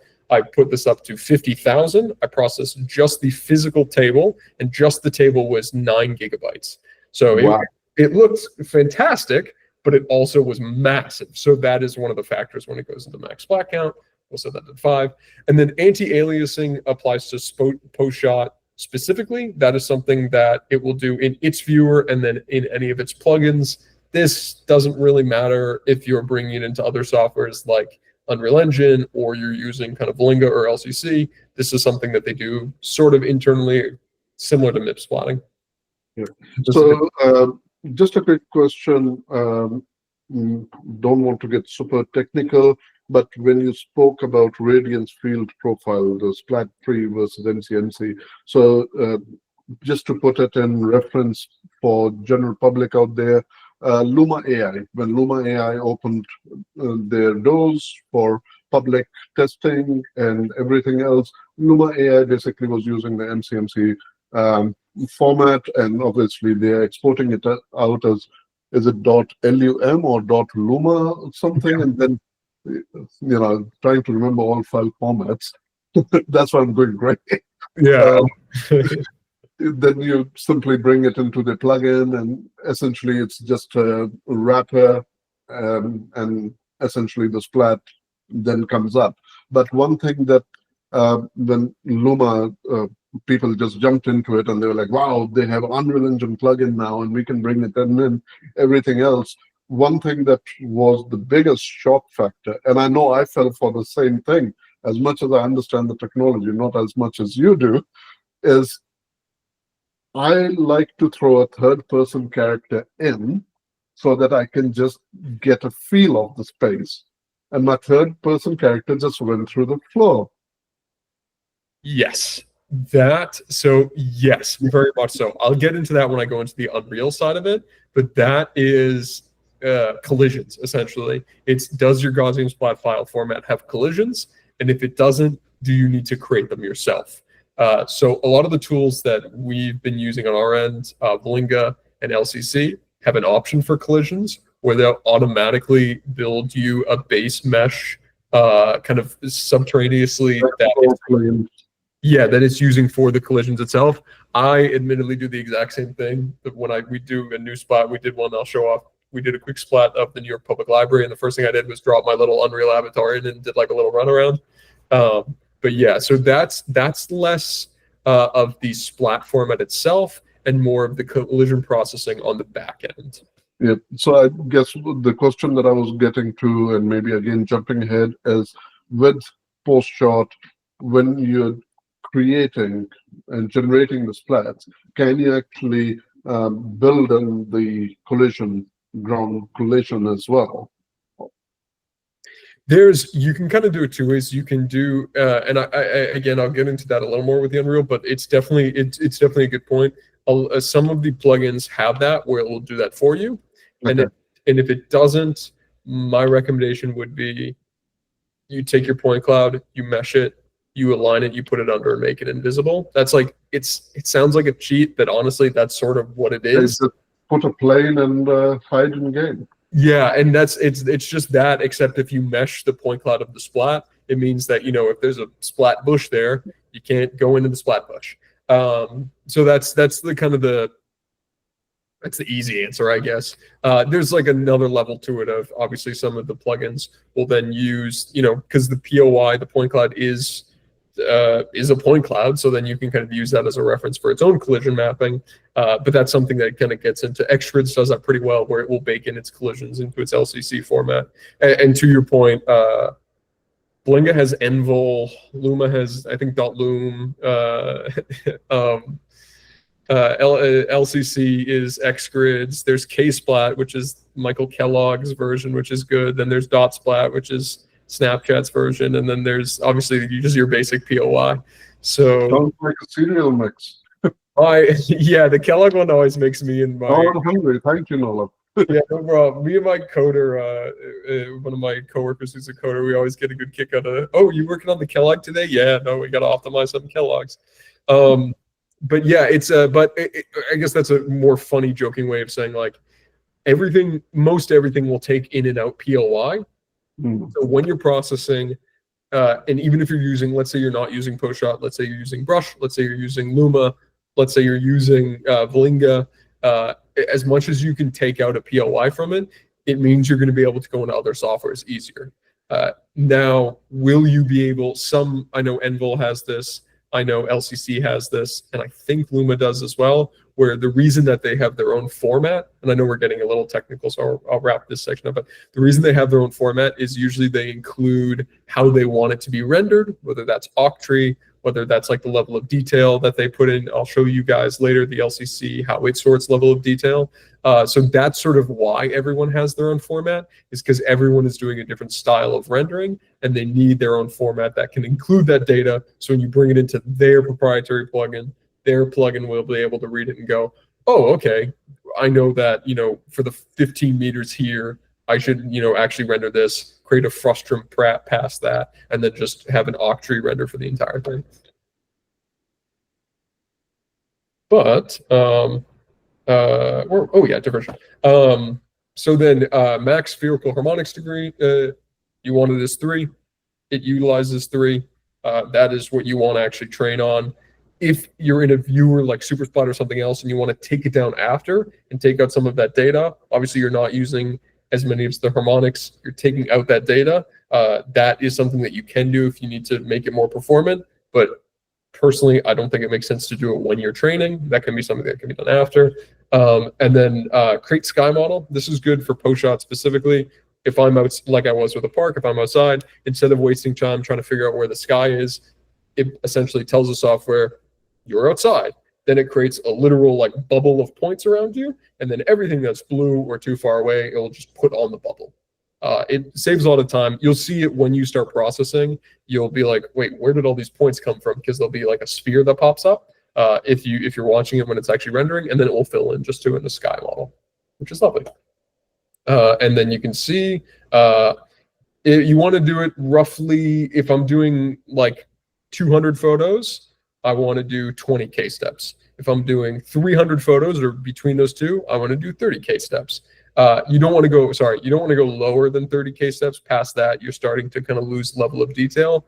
But if you only have 600 photos and you set it to 120K steps, it will look better for a significant amount of the time, probably up until about 90 of the K steps. And then after that, it's kind of iterating past the point where there's anything usable there. And then any small errors can potentially become big errors. Do you have a flare in one of your photos? Okay, well, that flare is going to get reprocessed an extra 60,000 times. And now it's a massive floater that takes up a portion of your scene. Or you can kind of get, depending on if you're using LiDAR data, kind of like full degradation of that. So I recommend never go lower than 30, but try to keep it at like an interval of 10 of what your actual data set is. If you're using 2,000 photos, then you can set it at 200, and then you can pray for your computer. So then obviously I do import. I'm going to shut this down in a second because I have it pre-done, but you'll see it will kind of chug along for a second. It will have a little think, and it will think, and then voila. Okay, so let me pause training. So yeah, you can see it brought in, this is a section I did of just the bear. So you can see the kind of the bear, but you can see the point cloud data here. You can toggle that on and off. This is the actual sparse point cloud that I got from the Cole map. This is my aligned photos. You can see them there, all where they're supposed to be. You can see my loops from different angles. And as it goes along, this is orbit around the object, basic stuff for orbit, camera attached to you, move the object, rotate the object, scale the object, and then this is some cleanup. Personally, admittedly, I don't do cleanup in PostShot. I much prefer something like Supersplat with the LCC, but that option does exist. Hypothetically, if I wanted to delete all those, I could. We'll clear that. So then, boom, we'll go back there, and we'll go back to viewing. We'll pop out of the bear. and then I'd go back to actually training. So I'll stop this in a moment, but just so you guys can see the visualization for what I meant for the rasterizing the images. You can see as they develop, each splat will be getting kind of assigned and allotted color data and alpha data, and then put into its actual place. The one interesting thing that sets apart Gaussian splats from NeRFs, if you guys remember a couple years ago, is that when a Gaussian gets too thin on a transparency level, it will just get rid of that point, which is nice. So then you don't have a lot of floaters like NeRFs. And then if a Gaussian gets too big, like hypothetically, if there was one point that took up like most of the bear, the training data will know, okay, Gaussian shouldn't be this big. We need to sparse this up. It's like 4 points. And even if there are 4 points that just take each section, that's how you get more accurate data. So you can see the bear slowly starting to low end. And again, I've been doing this for less than a minute, and we're already getting somewhere. While this is processing, Barney, John, Nolan, please jump in. NeRFs versus splats. You brought a good point up. A lot of people have this workflow idea, and nothing wrong, it's a personal preference, that if you were doing like a automobile scene, for example, right? So we go down to the Mercedes or Maserati or Aston Martin or whatever, and we want to capture this beautiful vehicle in its glory. Well, then NeRFs is better. Why? Because it has more reflective surfaces versus a splat. What's your recommendation when it comes to reflective surfaces like a metal object, like a vehicle? Is a NeRF better, or is a splat still going to give you good enough as long as it is processed properly? I would say that when it comes to at least like pre-production scans and not final pixel scans, having something that is easily shareable and performing well is as important, if not more important, than the actual look. And the main reason why we are pushing for Gaussian splats, at least for this area, is that our intention is to get this tool into every single independent production. They might not work with someone who is very well who has a deep knowledge of NeRFs or Gaussian splats, and it's just that as of right now, the tools, both from the software side and for the hardware side, a lot easier and more user-friendly when it comes to Gaussian splats. And for us to be able to scale it up and to be able to train other people easily with Gaussian splats, it was just easier. Okay. I'd go one further than that, and Barney sort of touched upon a point where, I mean, on a computational level, yes, NeRFs would probably perform better at capturing kind of the dark reflective surfaces. Obviously, there are ways to combat that. Proper capturing when you actually do the Gaussian splats goes a long way. On the flip side, though, when it comes down to use case, obviously NeRFs are not as lightweight as Gaussians and not as usable, and not even to talk about less editable and stuff of that nature. So would you be able to get a potentially better scan? Yes. Admittedly, if it was like a bunch of completely, again, our black Tesla problem, if I was scanning like a Tesla dealership that was all, black Teslas or, Hyundais or something that were all very sleek and not angular, NeRFs would be able probably to capture the reflectivity a little bit better. As long as we are still doing a wide angle distance from the vehicle, you're going to get in the parking lot, this car looks beautiful, and I can fly around it and whatnot. But the moment I start getting close, that's when the whole magic show just starts falling apart. Definitively, yes. That is, as long as at a little distance, it will look fantastic. Even pretty close, it will probably look pretty good. But you'll start to get some floaters. You have to do some more cleanup and stuff there that you probably wouldn't have to do with NeRFs. Again, talking more on the applicability side as I kind of work on the pipelines. As I said, if it's something similar. There's a technology that came out a little bit ago called triangle splats, which is a form of Gaussian splats. I don't know if you've seen it, that uses triangle shapes as the basis for their training as opposed to Gaussians. and it looks That's what admittedly, they are now trying to experiment with Kung Fu, with the node creation, so that you can actually create and generate a Kung Fu UI-based 3D model with the depth map, and then convert it into a splat. Again, it's the same theory of, touching my nose around the head kind of thing. So, yeah, it is the same thing you're saying, because it's sort of to the point of the triangle splats is it's amazing technology that right now you can't edit, you can't bring it to Unreal, and I can't bring it to Unity. So it's like a really cool thing to look at when I like set up the repo, and I'm like, this is great. But if I want to start utilizing it on like a production level, that's where stuff starts to fall apart. okay. All right. Thank you so much. That was a discussion I was having with some people in the industry, and we agreed to disagree, nerf versus splats. But again, I'm not an expert in either of those things. I know a little bit to be dangerous. No, it is, and obviously, right now, kind of splats is having its heyday. I know that it's obviously kind of tailored to me, but every time I open LinkedIn, it's just like splat, splat, splat, splat, splat, splat. But there's still, there's and that is one of the things where, because so much development is still happening on it, it's great because it's so iterative. Like, oh, every month there's a new thing that I can implement. Whereas nerfs, I'm not saying that that isn't true with nerfs, but it definitely has slowed down compared to years previously, which is why we kind of utilize more. Flavor of the month. Yeah. It's similar to also 40GS at the moment too, because 40GS is a hot topic, but it's how portable is it? How, like, if most people are using Unreal Engine, you can't get 40GSs into Unreal Engine unless they're like a flipbook style animation. So until it becomes more accessible to your artists and creators who are creating these cool visuals using these research papers, then that's when its pickup will be. And that's a very valid point, John, that you brought up, because the tools are there, but every tool has a use case scenario for the solution requirement, right? Just because I can afford it doesn't mean it is the perfect solution for what I need to do. For example, Nolan, with this little bear in this playground, to have a 40GS versus a nerf was, okay, yeah, we'll still get it, but is that overkill? Most likely, kind of thing, Yeah, absolutely. Yeah, so you can see basically the splat trained up.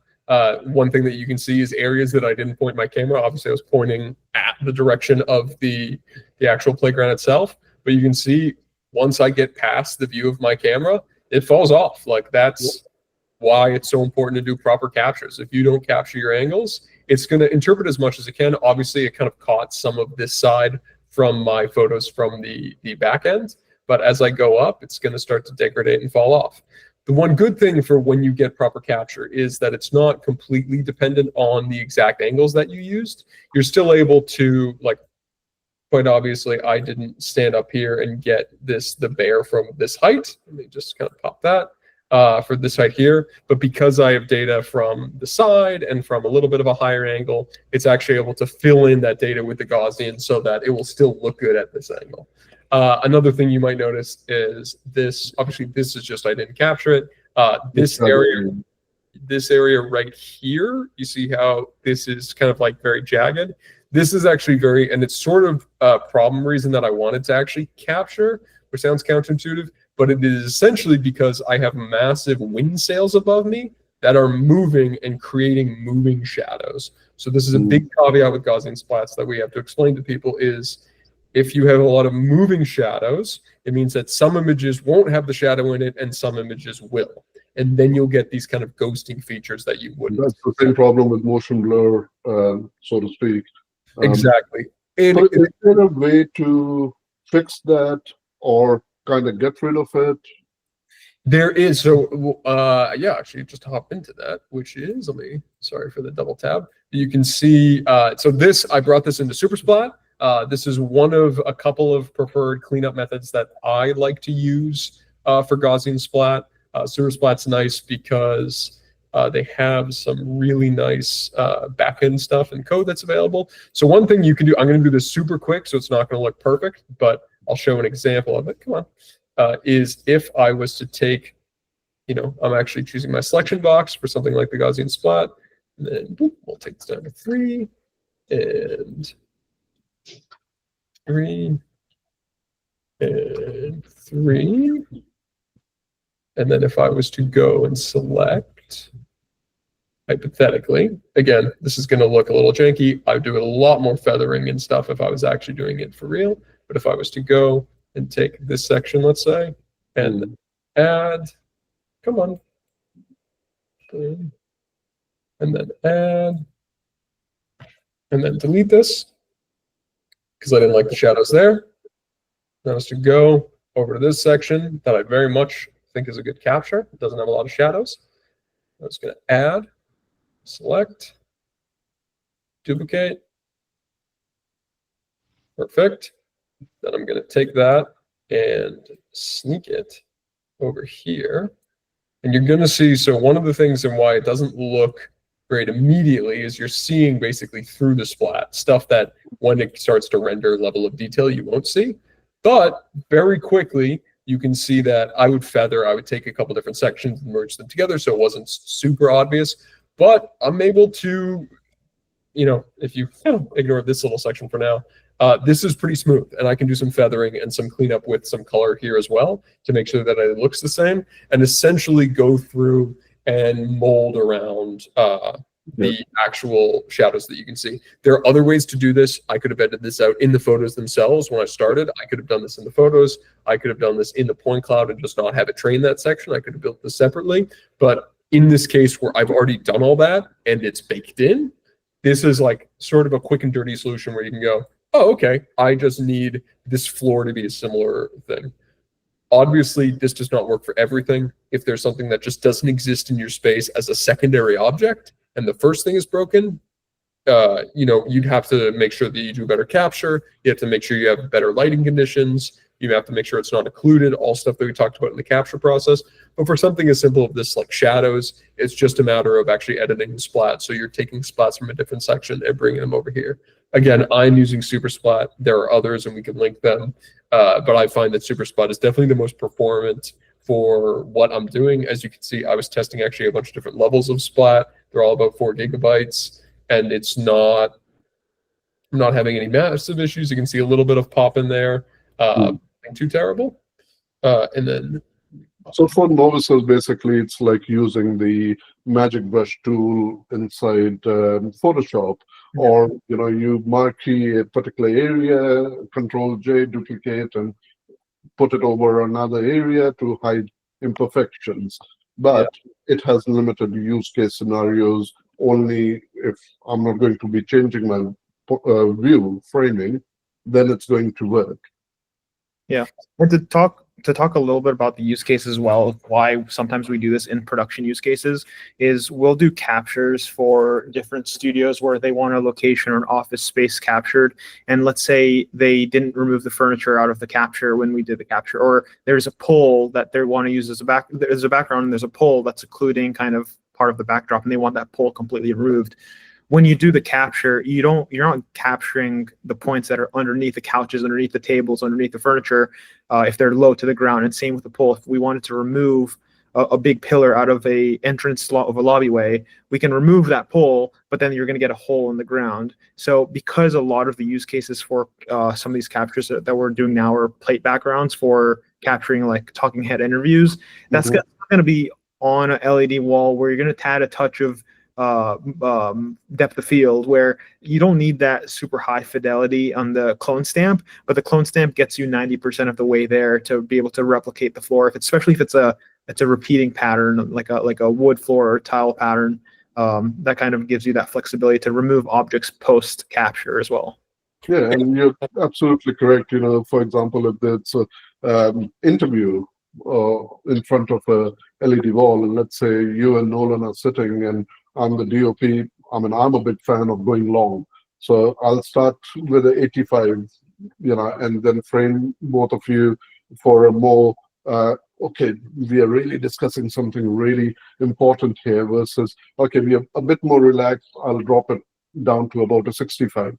So the background, even if I was using a MOSES system or an OptiTrack or whatever it may be, the parallaxing on the LED wall with the depth of field, then something like this, could I kind of fake it Yeah. in production? Most certainly, yeah. And it's not only LED wall productions as well, but also blue screen and green screen productions as well. That's a big proponent to set preservations. You scan a set that was built, and now you need to do pickup shots. You can do those pickup shots, whether it's on LED or whether it's our blue or green screen. I even think we're at the point where, with not to go on a tangent with LED, where it's like, I think you have to be asking yourself a lot of important questions on whether LED is worth it, because a lot of times it'll blow the production cost. And if you're cutting corners on the production or previs side of VP, it ends up being a more expensive solution anyways. So sometimes still blue and green screen solutions sometimes make more sense. Even with all of that coming back, more people, and that's why we're seeing something like Xmetry, zero density, and suddenly they are just getting so much business, for the same reason that you said. Especially for virtual sets. Yeah. And then, I need the actor to walk behind a rock or something. Yeah. So, yeah. And then, oops, sorry. No, you're good. No, to the kind of final point on that is, and then another thing you can do, let's say if it is a larger set where you have the capture and there's a space you need reconstructed, you can go out and capture smaller splats of those textures and then use those as textures that you can then merge into stuff here. So if I know that there's a section of cobblestone that didn't capture well, I could then go out very quickly, capture, cobblestone, and then have that as my ground texture, separate that out and input a different layer. Is that a little overkill? Yes. But is it a completely usable, source? And if you captured correctly, again, you can match those two together. Definitely. And then to that point, I'm realizing how much I've been talking. So we'll pop to the previous section in a second. But to very quickly that point, most of the softwares have this. I know Xrits does, I know Willinga does, and I know SuperSplat does. You can do color correction. SuperSplat probably has the most basic one, with the other three being a little more in depth. But I can change, actually change color temperature for whatever reason. If I wanted to have the bear in black and white and very bright for some reason, you can, color correct the entire thing and put it into an ACES pipeline if you'd like, or you can actually just have it as, you're checking one section to make sure that it, for whatever reason, in the capture is too bright. Let's say it was a highlight in the photos, but it's not a highlight in real life. Then you could actually go in and go, oh, okay, let me take away the goofiness of this for a moment. But if you were to do that and go, okay, this is way too bright and the scene's actually pretty dark, let me take this down a little bit because he was in shadow. And then let me take the temperature up because there's actually a light that wasn't properly captured that's like 2700 Kelvin. And then for whatever reason, you have a little fire bear there. That's pretty cool. And then you can see just, and this is my last thing before I kick it back to you, Barney, for virtual location scouting. You can see even just the density of the points there of just the bear. And now that come on, buddy. Now that I've separated it out, and then you actually see the quality of the skin.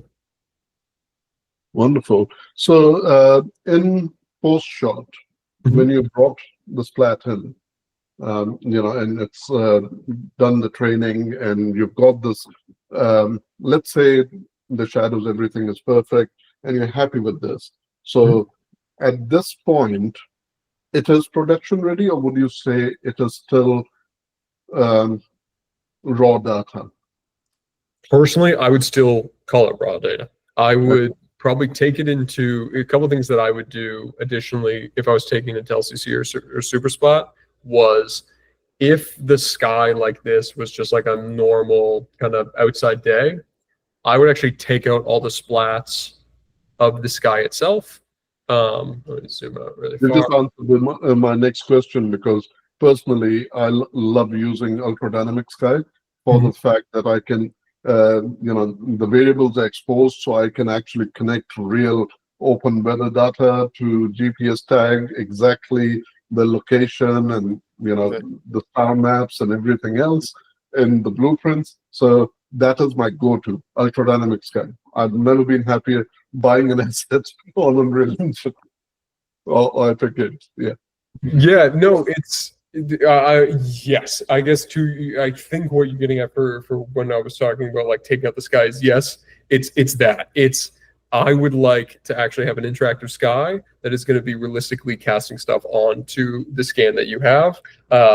You want to take any of the top spots out because and we'll get into this later down the line, when you have it in Unreal and you do have casting shadows enabled, it's going to see those splats as objects. Yeah. It's even if you have a great, everything's perfect and you have everything lined up and it's all georeferenced and everything, those will be casting shadows in ways that you don't want. So Get rid of them. it's great. I'm so glad you brought that up. Actually, it's great because in previs, one of the things that I had done when I first started getting into the industry was I was the guy who painted psych walls overnight in a studio in Brooklyn. But we had massive windows, so people would do a ton of location scouting and be like, they would go, well, I'm shooting my shot at like 4 p.m. Do you mind if I set up my location scout for 4? And we'd be like, yeah, I mean, sure, it's kind of inconvenient, but I know what you want to see the lighting conditions through these massive windows and stuff and through the skylights. So it is super important when you get into pre-production to have realistic actual skyboxes. Great, thank you. Barney, I'll kick this over to you. Thanks. Thank you so much for answering those questions, because this is a subject area which at times confuses a lot of newcomers into the industry, especially the indie creatives. So that's the reason wanted to just kind of break it apart a little bit. Yeah, absolutely. But once we have these scans, and then, we send it out, all the producers, directors, crew members, familiarize themselves with the locations. The next step is that we actually take these scans into Unreal Engine, which is the real-time engine that we use to facilitate these virtual location scouting sessions. There's nothing new about doing virtual location scouting within Unreal. Companies like Happy Mushrooms or Norval Studios have done this. I think they've done more than 2,000 sessions like this. But these productions, most of the cases were like, The Mandalorian or other Star Wars features where they have the whole environment built up in Unreal Engine, from zero, which is obviously a lot of money and time to do it. The big game changer when it comes to splats is that now this technique or this tool can be applied to productions that are planning to shoot, 100% on physical location. And now since we can go and get these scans, in 30 minutes and with a super quick turnaround, we can kick them out. Basically, that allows them to use these really high-tech virtual production tools for a shoot that is taking place in a physical location. So this is mainly, obviously, for the director, cinematographer, and maybe art director. But what happens here is that once, we can either use VCam, and then they can get an iPad or an iPhone in their hands, and through AR, they can, see the spaces. But to take it a step further, we can also use VR integration where they can really fully immerse themselves into these spaces. And then they can interact with each other in the virtual space. They can try out ideas. The cinematographer can, block the camera or frame the camera, check different virtual lenses, as you mentioned. As you mentioned, they can also, replace the sky and then do a sun path check to see where the shadows would land. And, this is like, as they are in this space, this is a really easy and comfortable way for them to be able to, figure out how they want to plan the shooting versus driving them to all these different locations. In some cases, multiple times, because let's say the DP has something in mind that the director doesn't really remember which, angle or which area was that in that location. And if you don't have that 2D reference photo of that certain area of the location, basically the only way what you have is that you need to go back to these locations. And then lastly, what I would add to this part is that by basically just doing screen recordings or just even a screenshot from these sessions, that you can basically educate the technical departments. Because, for example, the art department will know, okay, what's in picture. The art assistant director teams will have a better understanding. How many extras do I need to this scene? Which obviously they could get these informations in different ways as well, but to have something that can be easily shared between the department helps a lot to get everyone onto the same page. And I will let Nolan go into how the Unreal Engine plugin towards the end. But basically, for now, like by taking all these reference photos, we can super easily generate different visualizations from these reference photos. You can do storyboards, previews, tech trees, or even animatics for every single scene of your shot. The reason why it's really important, as I said, is like to get the whole team onto the same page.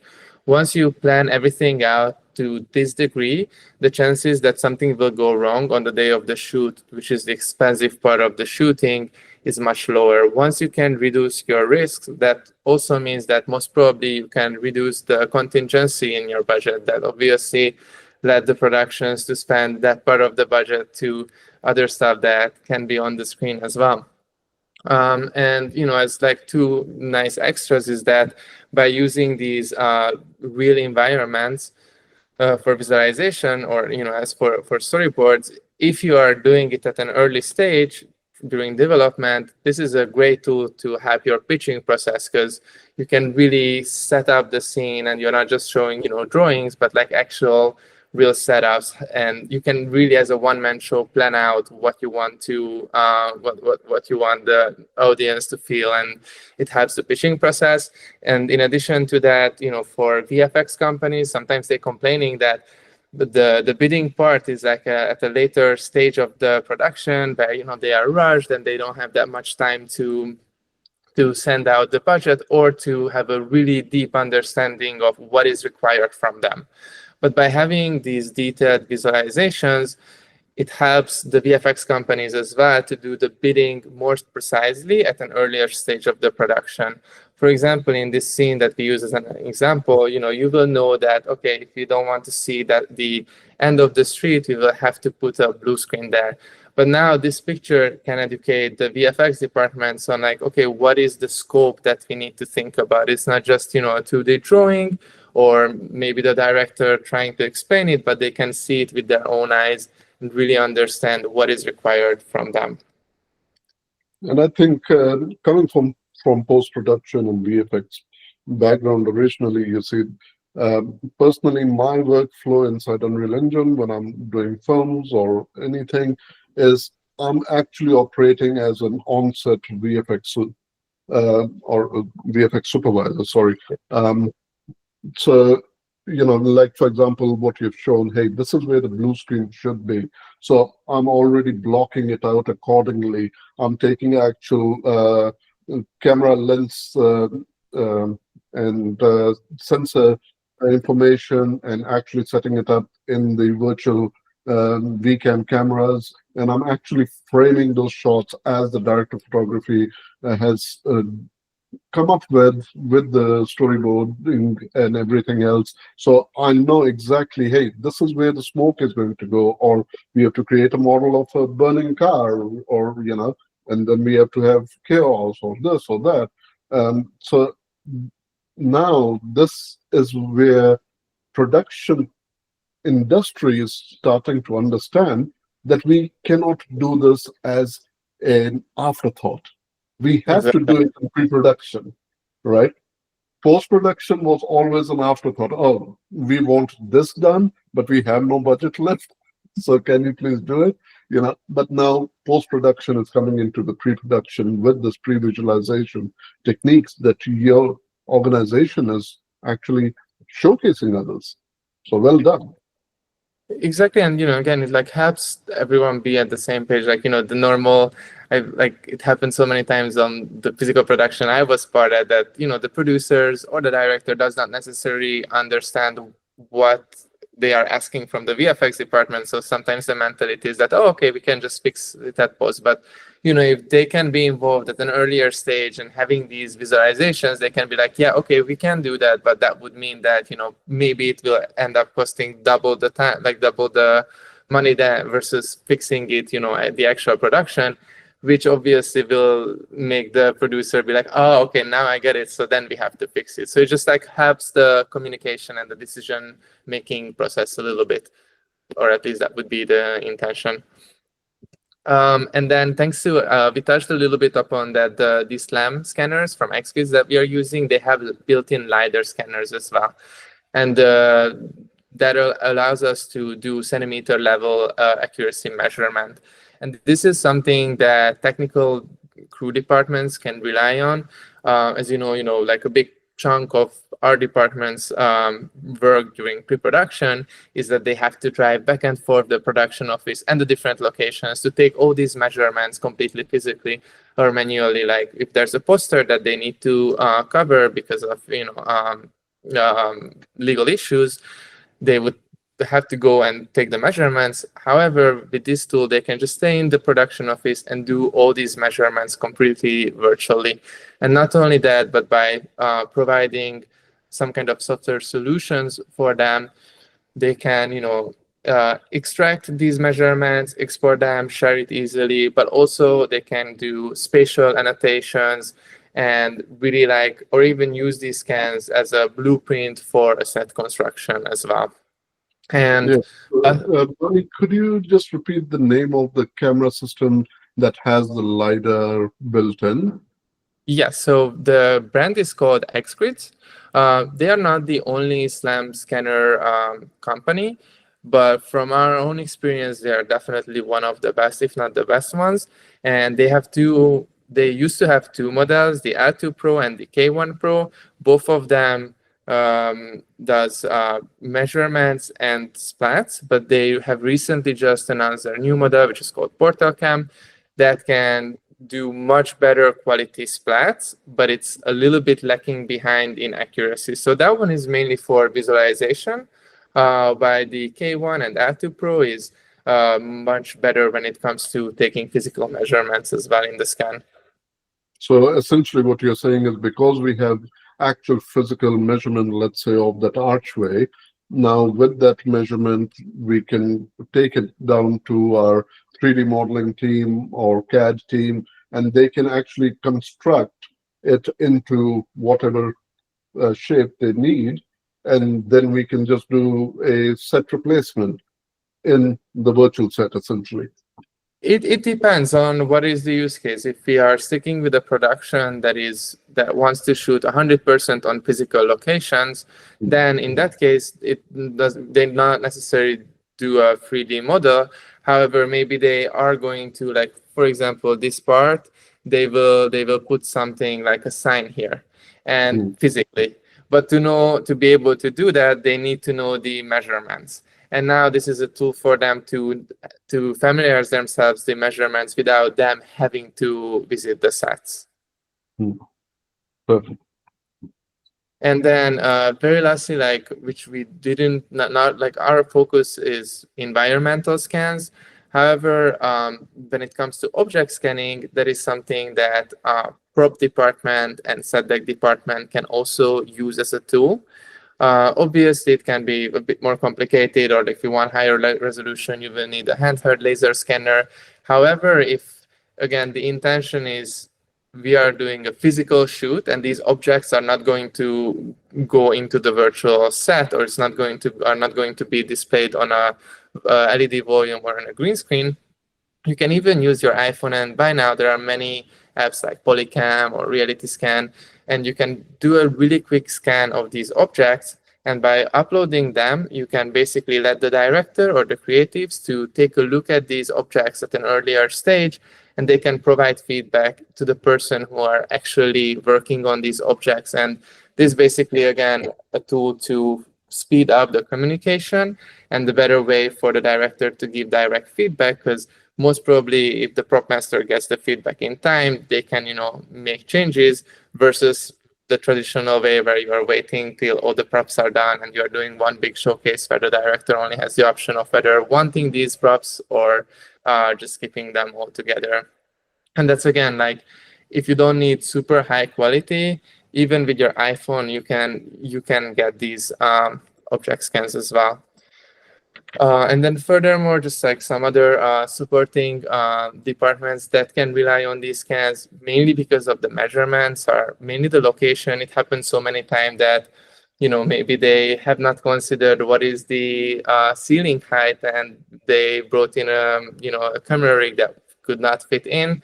So now the location team, again, virtually can look around, look for power sources, and make sure that, all the limitations that the physical space have and the equipment that they want to use will fit with each other. Or the unit team who can utilize these scans especially we are doing a scan of like the larger area of the planned shooting process. They can just check, okay, how many square footage do I have to set up my unit base? How many trailers I can fit there? How big of a catering tent I can fit there? And again, this is just a way for them to speed up their planning process and for them not to waste any time commuting. And then lastly, health and safety advisors who are the ones putting together the risk assessment for each locations. This is for them as well a great tool who can do virtual walkthroughs, look out, okay, what are the risks and potential dangers in this space, and assess their risk assessments a bit faster. And the whole reason or the main reasons why we believe in these workflows are obviously number one is cost optimization. As you know, in this current environment, especially for independent projects, the budget they have and from what they need to work is just getting smaller and smaller. So any cost optimization they can use, they are definitely reliant on that. And especially when it comes to shooting overseas, which is honestly becoming more and more common, I would say, because of the foreign tax incentives. When the production, like the above-the-line personnel, have to spend an extra 4 months abroad during pre-production, and the production office has to be big and fancy. They have to have accommodation. They need to do double taxation, and all these added costs can actually eat away from the benefits that tax incentives can bring to the production. So if at least part of this process can be done remotely, obviously a lot of money can be saved for the actual principal photography, and that's the part that you will see on the screen. And ideally everyone would want to focus their spending on. We have covered how production efficiencies, especially with the quick feedback providing, can be improved. And one other thing that we really feel passionate about is like making productions greener. And in some of these larger productions, sometimes you have like almost 50, 60 production vans, and like in a smaller city or like in a capital city where you have traffic, that means that these 50, 60 vans are like constantly commuting and like standing in traffic, all day long, because like maybe you forgot to take a picture of one little part of the set, or you want to take a measurement. And our intention with these workflows is to drastically cut back on the actual travel that you need to do between the production office and the different locations. That's a very good point you brought up, Barney, especially speaking about carbon footprint, right? Yeah. So how do we reduce that? Yes, a lot of production companies now are buying the carbon footprint credits and all of those things, but that's not actually helping. And especially with AI coming out and all the processing power, and so by reducing the number of trips that we have to make is actually adding better value than, hey, I can spend money to buy credits. Exactly. And we've been in talks with some green certificate companies, and they were saying that like actually whenever they are putting together these credit-based systems, most of the time the first question they ask from production is whether they are doing virtual location scouting, because they know that how much carbon footprint can be saved by doing this type of like virtual location scouting. And they said that honestly, in general, most of the time productions don't even know what they are talking about. So they try to save or get the required points in other ways. But in some cases, that's just something extra they have to do, but doesn't necessarily help other production processes. And we think that this is something that can be beneficial from other reasons as well. But at the same time, it can also help productions to get to the number that they need to hit to get the green certification as well. And this would conclude all the scans when it comes to pre-production and planning. And just to super quickly, a tiny bit to touch on final pixel quality scans, and then I let Nolan to go a little bit deeper in the tech side, is that in some cases, the need for the clients, or let's say they have already shot the TV shows or features, and they were not using reality capture for pre-production, which happens. And in some cases, our clients want us to do scans for final pixel quality. What that means is that obviously the capturing time takes much longer because we have to get a lot more details. We want these, like in that case, the standard that we need to hit is obviously much higher. And the main way they are using these scans is safeguarding. So whenever they wrap a shot and they, as John mentioned earlier as well, they demolish the sets, or they just lose the location. But 2-3 weeks down the line, they realize that okay, we need to do a pickup shoots or reshoots. That can be incredibly expensive, especially if your shoot is overseas. Now, if you do a really high quality scan of the already built up sets when they are like properly lit, as on the picture, you can achieve a really good quality scan. And in case there's a need for pickup shots or reshoots, you can just project these scans either on an LED volume, or you can just have your actors to perform in front of a green screen and then project the scans to that green screen. That obviously can save a lot of money for the productions. And another added benefit to that is that then you can also utilize these scans as set preservation. So if you are shooting a sequel, 2-3 years down the line, or your season or your series has a second season pickup, this is a perfect 3D reference for the art department, who will know exactly which prop was where, in space compared to the other. So it's going to be really easy for them to recreate those sets. And then Did anyone capture the sets for Starsky and Hutch, the original? We should bring that back. Oh yeah, that would be nice. And then very lastly, like nowadays, I think this is not a use case that is actually happening, but I really think that longer term, that's going to be something maybe more widely adopted. Is that now you have all these, with the Apple Vision Pro, you have these immersive sets, right? Like if you're watching Harry Potter, you can watch it from the Harry Potter set. But basically, for all these big IP projects, if you really do a nice job and you scan all the sets, that can be something that can be packaged, with the IP and then sold to the fans, like an extra feature. Isn't that something that HBO did with that behind-the-scene interview, where they had these high-profile guests come in, but it was all in a virtual set? I believe they used nerfs for that at early stages.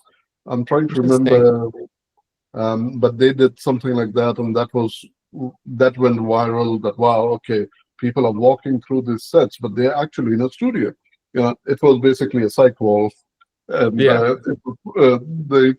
virtual projection of the virtual sets of these productions. So if, for example, John is a filmmaker, he comes in, whatever film he has been working on, that is the set he's actually walking through, and then Nolan. I don't have to look that up. That's yeah.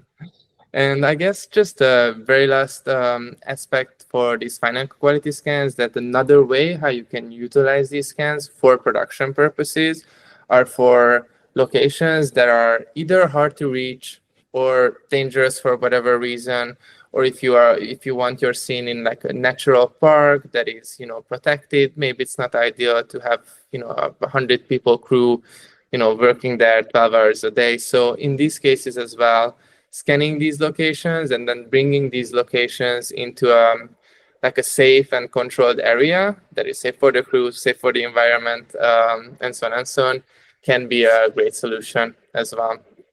And then basically this wraps up of my part, but I would love Nolan to touch a little bit upon both the Unreal Engine integration and plugins, and just the approaches that we take for Final Pixel. Yeah, I'll definitely, I'm realizing how long I was talking last time, so I'll keep this a little bit briefer. But let me share this. Okay, so what I will focus on is getting your splats into Unreal. Now that I'm in Unreal, so I obviously have this preloaded. Let me do it. Ding, ding. Okay, so once you have your actual splats in Unreal, once you have your actual splats trained, there are a couple of different plugins you want to use when going into Unreal. So the two, and we can link these, the two that we use are the LCC for Unreal. Now, this is the plugin that, oh yeah. Real quick, Nolan, Nolan, you're just sharing a window. Maybe share yeah, your. maybe share Oh, the yes, full sorry. screen. Thank you. Do, do, do. Essentially, after post shot, where you have trained and done everything, now you are exporting it out of post and bringing it into Unreal Engine. Yes. So this is the stage we have our stuff through whatever Gaussian splat software we used, whether it be post shot or Xgrid's internal one, which we had kind of briefly touched about. Now that we have that, we're in Unreal. So there's the two of the ones that we use mainly are the Valinga renderer and the LCC for Unreal. If you're going to do just a PLY, i.e. like your kind of post shot training set, or if you're using brush, I recommend doing the Valinga renderer. The Valinga will take in the POI and you'll have a little bit more tools to play around with that for in Unreal itself. Whereas LCC is fantastic. It's fantastic in general, but it's specifically made for using the Xgrid's internal format, LCC. So it's pre-built to actually be able to look at that render data and look at that level of detail sorting, which is obviously something that does not exist in the PLY. But we're using a PLY for this one, so I have my Valinga renderer. Obviously, I turned it on. And obviously, the Valinga renderer is no more free, I believe. Again, now it's like, what, $20 or something? For the Per month? Unreal plugin, it's $10 a month. For Okay. I obviously am training, and you can pay more for the Valingas, their training process, which is more expensive. Yeah. I only ever use it for that's not entirely true, but I mostly just use it for its Unreal integration, and that's for this plugin. So this is like the first time you're hitting something that costs you money, with the exception of the Xgrids, but that's a lot more money. But this is for the post-shot pipeline. This is the first time you're hitting money.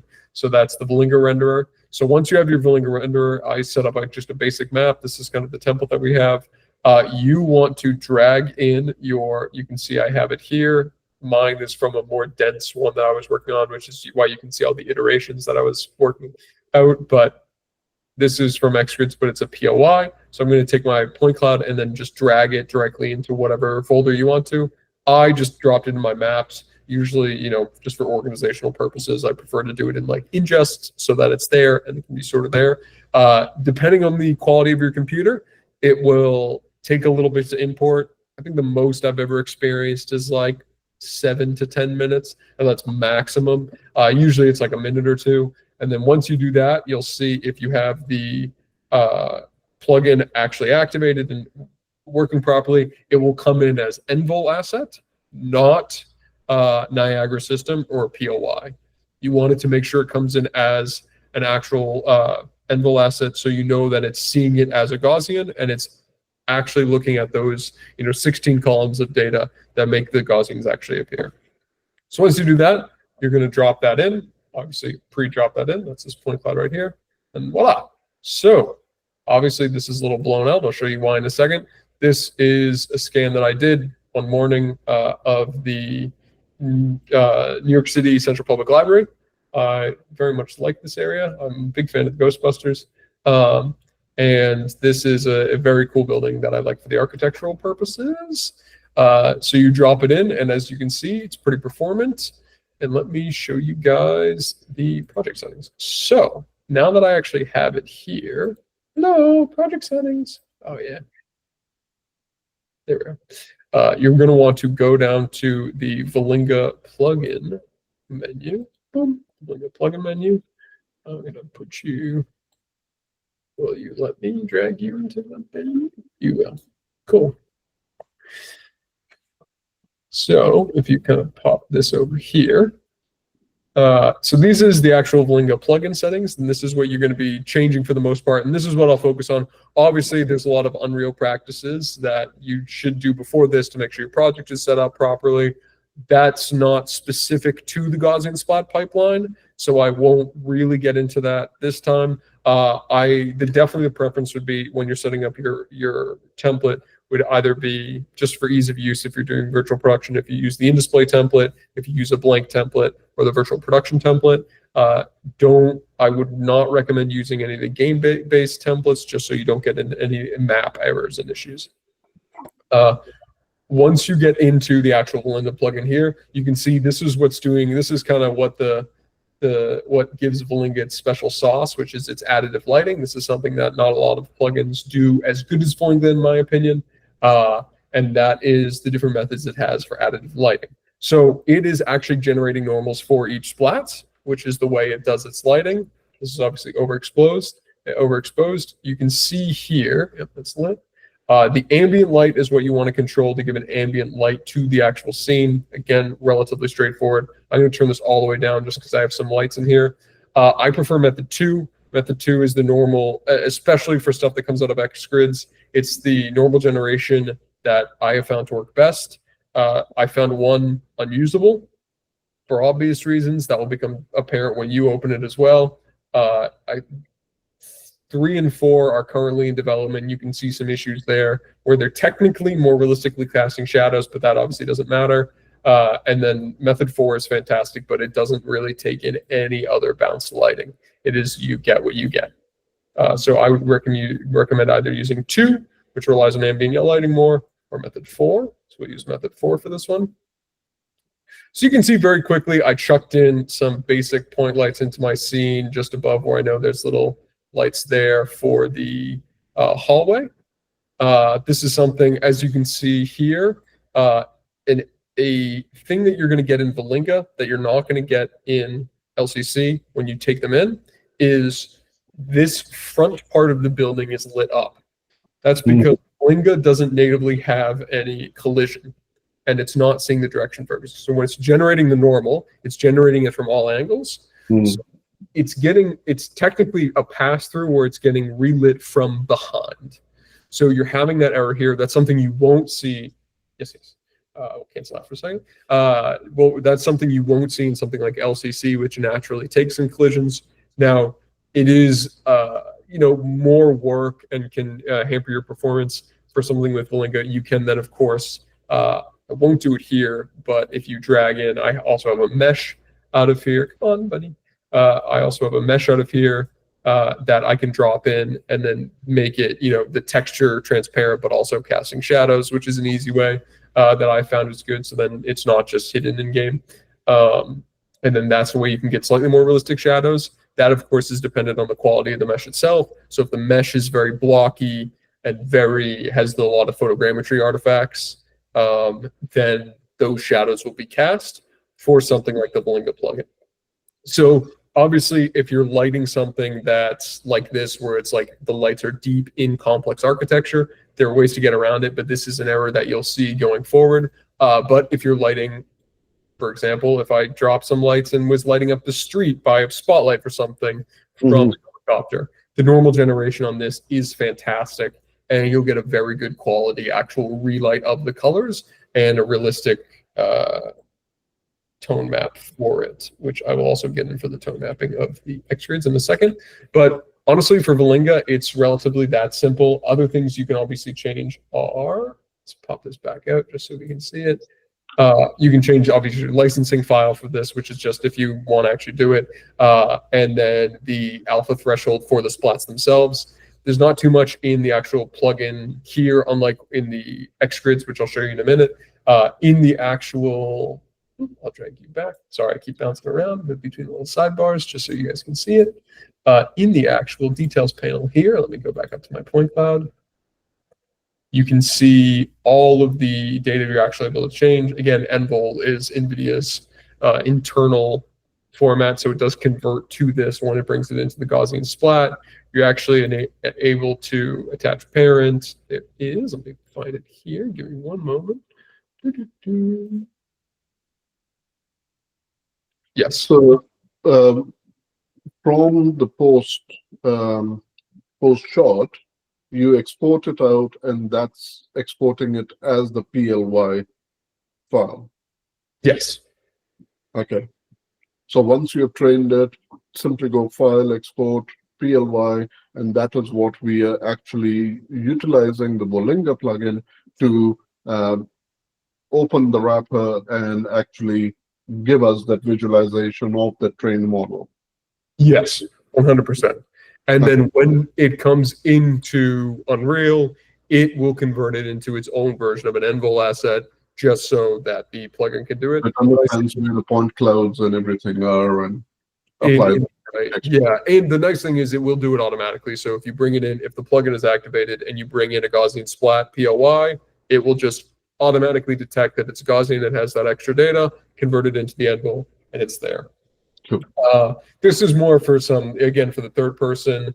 This doesn't really affect the lighting, but you can generate overlap events to kind of simulate collision. And then let me scroll down here. So level of detail mode, I have it just because I want to switch between a bunch of stuff right now. I have it on low. If you're going to do real time again for the previous stuff, you want it on high or epic if your machine allows, just so you're actually able to zoom into a texture and go like, oh, this is fantastic. This also affects the lighting. So if you're on low and you see more lighting artifacts, it's because it's using less splats. And then that is having, it's not obviously generating the normals for all those splats. So let's talk about that really quickly, because lighting is a very important aspect, which a lot of indie creators bypass. They think we'll just throw a couple of lights and we'll bake the lights because it's a game engine. Oh no, wait, it's for real-time production or projection mapping or whatever it may be. I want to try and keep it movable so I can get use of lumen and everything else. Again, depends, what is the cost you're paying, pros versus cons. So when you were saying that if I go to, say, epic setting, because essentially what I'm looking at over here is production ready. So the director looks at it and goes, wow, this is unbelievable. We don't have to fly from Atlanta all the way to New York, and we can actually shoot what we want to shoot. Can you guys bring it up on the actual volume? So we drop it into epic setting, and we are doing the lighting. How is that going to affect the pass-through? So let's say I've just blocked it out for the pillars. I've just made gray boxing pillars and I've hidden it in the game, right? And that's what is giving me the drop shadow because I put the lights in channels. How is that going to affect my overall quality? That can I tell the director, yeah, that's fine. Give me 10 minutes, grab a cup of coffee, and it's ready? Or do I have to say, oh no, sorry, we got to go back and we got to process this now? If I'm understanding your question correctly, you're not going to have to reprocess anything. Once you have the splat in for the quality that it is, if you're adding in lights, then you don't have to reprocess anything. It's a real-time engine. You're adding in lights into the splat. It's relighting the splat in real time.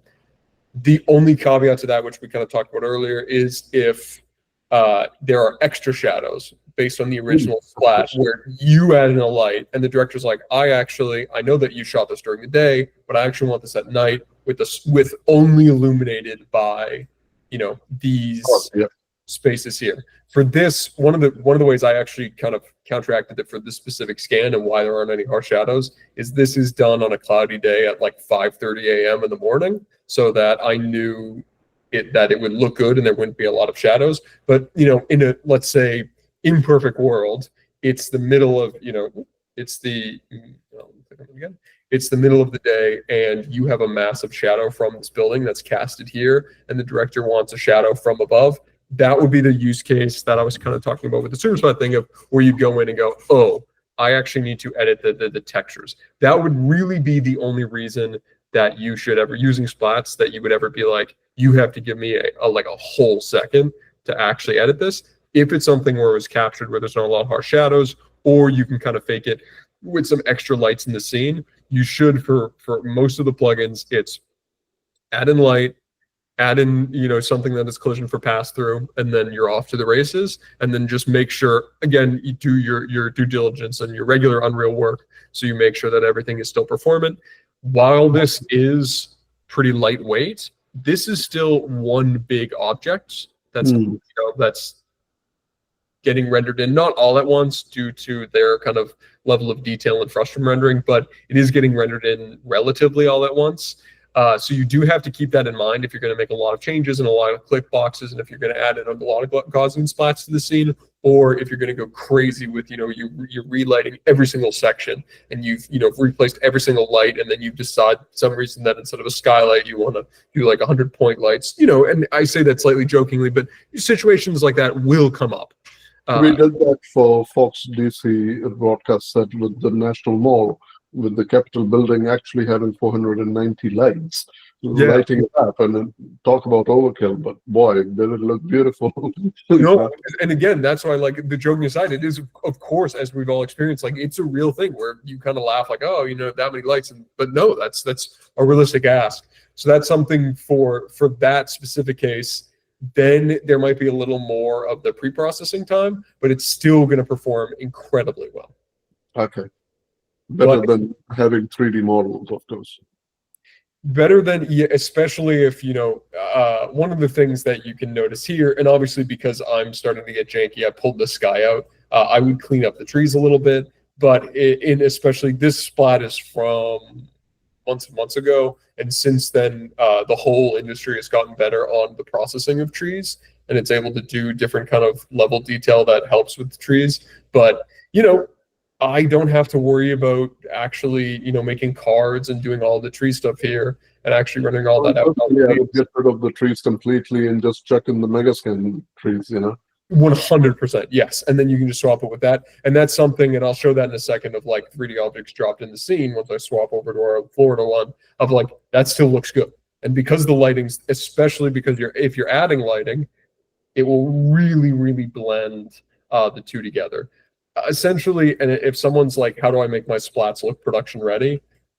Put your time into the relighting in Unreal, because that will blend your 3D assets with your splats. That will really make it pop. There is a cheat as well for, like, if I know that this section of a splat doesn't look really great. Let's hypothetically, let's say I couldn't clean up this dude. I can, but this guy, quite literally for the entirety of my scan, about 30 minutes, he did not move at all from that position, which meant that no matter where was the production assistant giving him burger? Come on, buddy, come on. Yeah, it was like, no matter how, because Xgrids and my own processes, I have AI filtering for, like, if there's if people are moving or if they're moving points, either filter them out of the point cloud or filter them out of the photos, depending. This guy, special case, 5:30 in the morning in New York, he does not move at all. Give me 1 second. Okay, cool.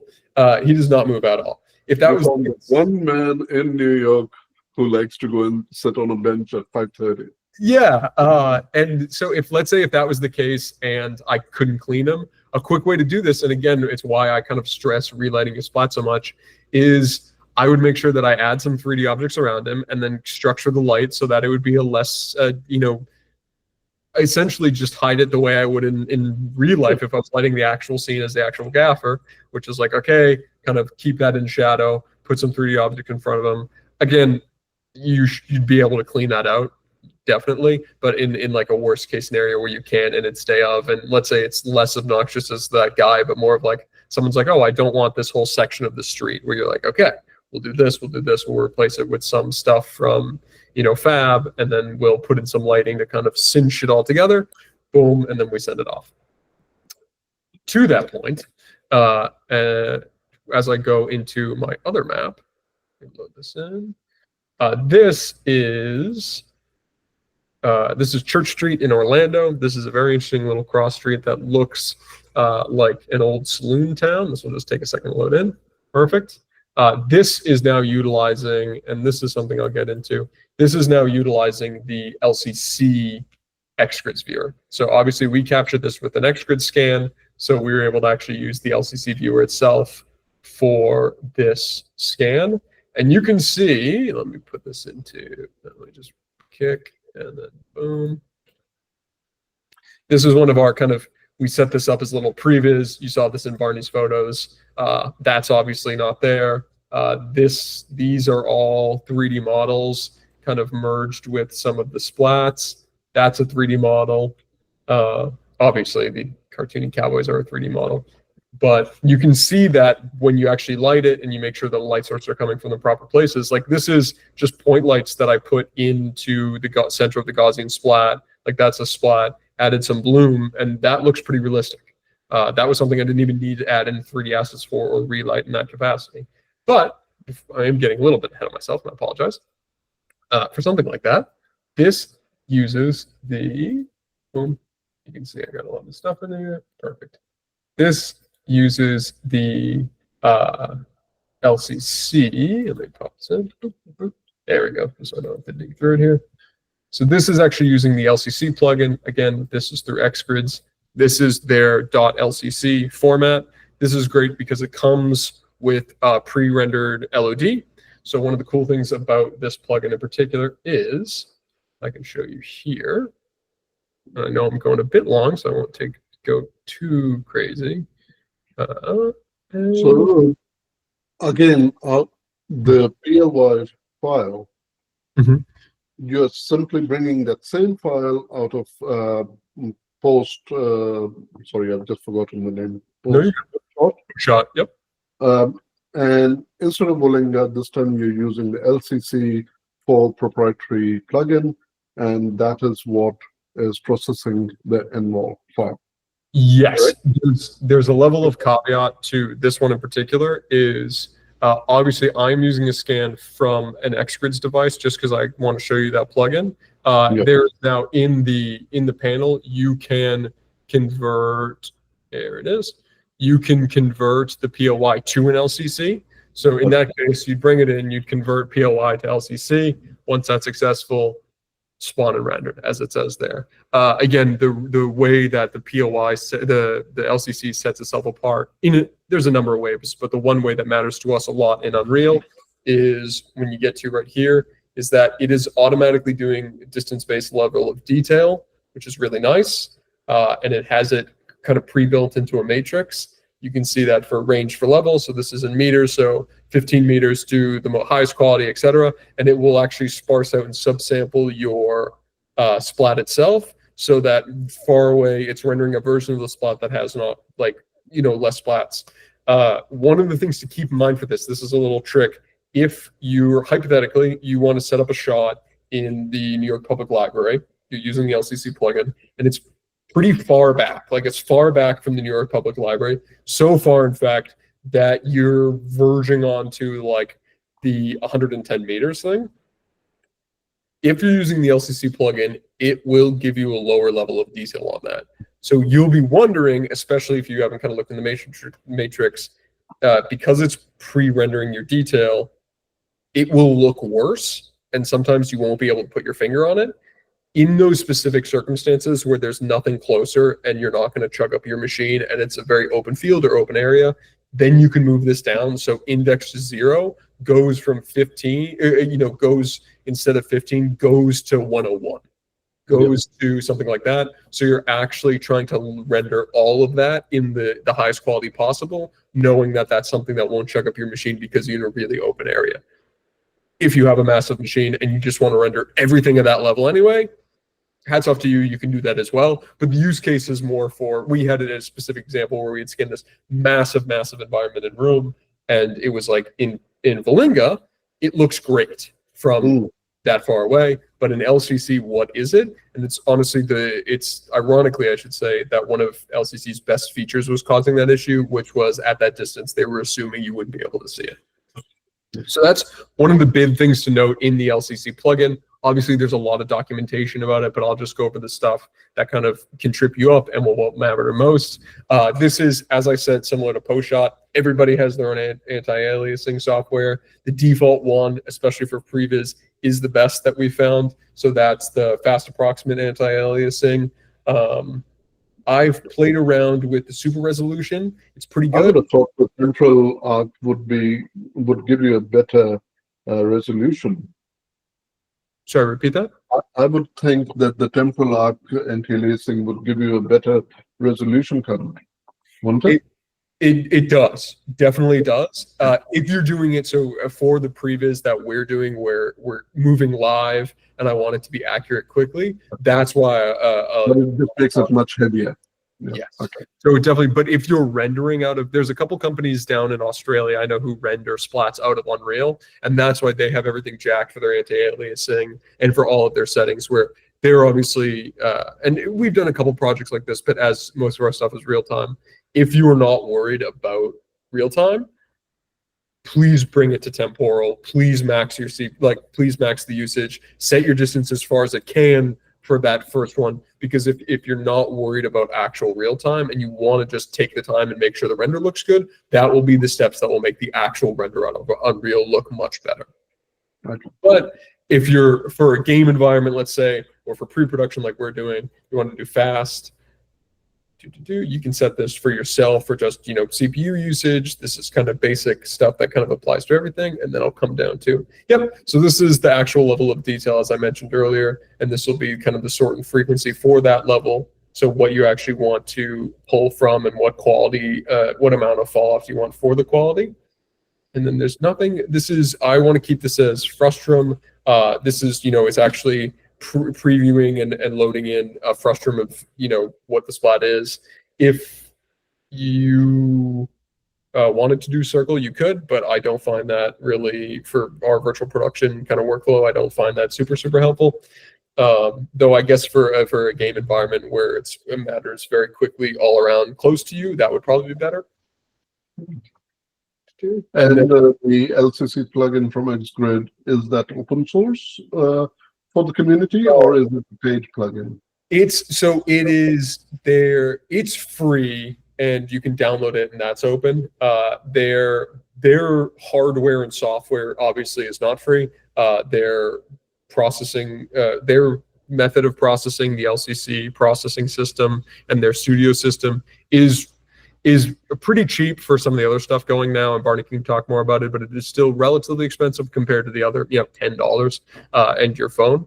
But for the level of detail and quality that you get with the LiDAR, obviously that can be worth it. But for the actual Unreal plugin and for the Unity plugin as well, which they also have, that's free. Yeah. So then you can use something like PostShot, use the LCC plugin with inside Unreal or Unity, and then drag and drop it, and you're still kind of getting that higher quality renders. And you're really getting, one of the things that LCC does is it is incredibly performant. Like, we've put this on VR headsets, we've put this on like AR phone stuff, we've put this through Pixar, which infamously has like a couple drop frames before it kind of kicks in, and LCC has, because they're doing the frustrum, because they're doing the LOD, is very performant for real-time stuff. Blinga, don't get me wrong, Blinga is still very performant.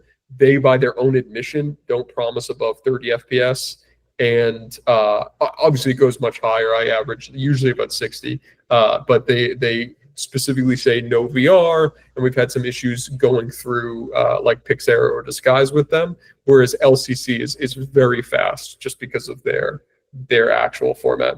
So for real-time broadcast or real-time shoots, LCC is a better option than Blinga, because obviously we are looking at 60 FPS or more, but the moment we get into floats or broadcasting or weather system, weather broadcasting, we have air graphics coming in that's going to reduce the frame rate. So you want to try and push that 80 plus mark, and then that drops down and you're averaging that 60 plus FPS.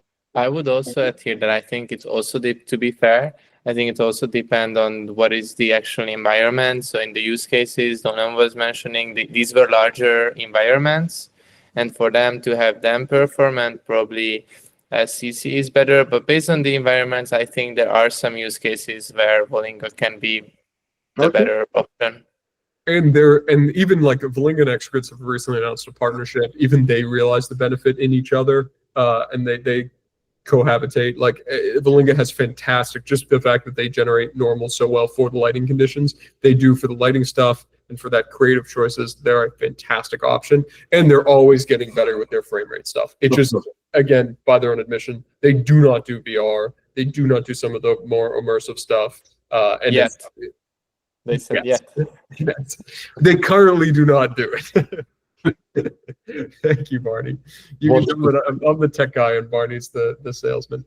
But in terms of the actual plugin settings, those are the plugin settings, and then on the side, as you can see here, there's a real wealth of stuff that you can get from their, there we go, from their settings for color and lighting.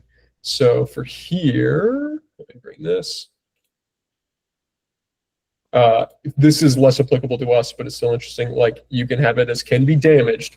Collision is already baked into this stuff. Like it's fantastic. So I'm obviously rendering both the main environment and the skybox that they give you. I want it as 3GS. They have an option to quickly toggle between unlit, which is the actual scan as it was on the day, and the actual lit. There we go. Enable collision, obviously you want that on anti-aliasing method, which we talked about there. So the tone map, I'm sort of two minds with it, and it's definitely per use case. It's definitely more accurate when you use the tone mapping that they have built in. It's going to have its own tone mapping that it generates for you as it bakes it down. There are, as you can see here, there are some use cases where that affects some of the lighting that I want to do negatively, and instead I sometimes find it better to actually go through using the ones that we have, depending on if you did the conversion and putting in a tone map scale for that. That sort of can be used at your own discretion. I'm just doing it here because I was doing a kind of more lit and specific demo. For 80 to 90% of examples, I'd probably recommend doing the tone map because that will have it looking as realistic as possible. In addition to that, the tone map will definitely make any ones that are like semi-transparent, any spots that are semi-transparent will definitely. Especially if you're working with DMX lighting system for on-set, and the gappers want to be 100% accurate of what light placement they're doing, then that's just sheer logic then. Of course, yes. It's sorry, I thought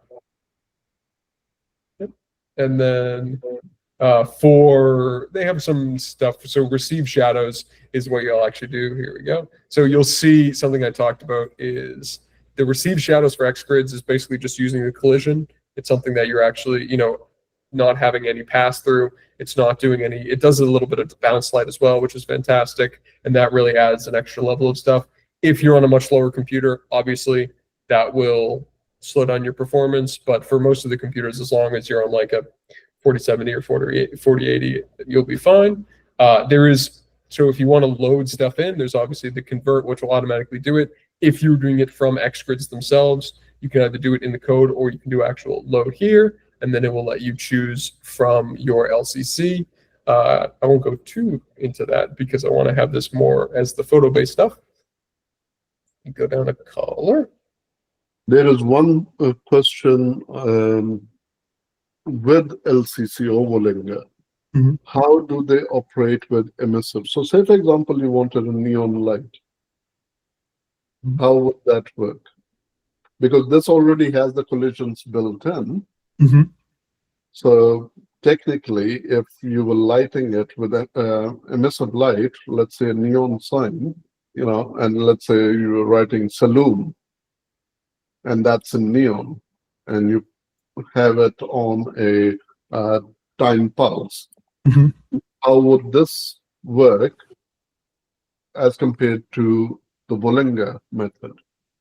I haven't specifically tested it between the two. I'd say definitely just based on what I know about all of it, this would probably be more accurate in terms of actually casting the shadows and receiving shadows onto the rest of the map itself, just because it's being able to actually take them and take those collisions out of it.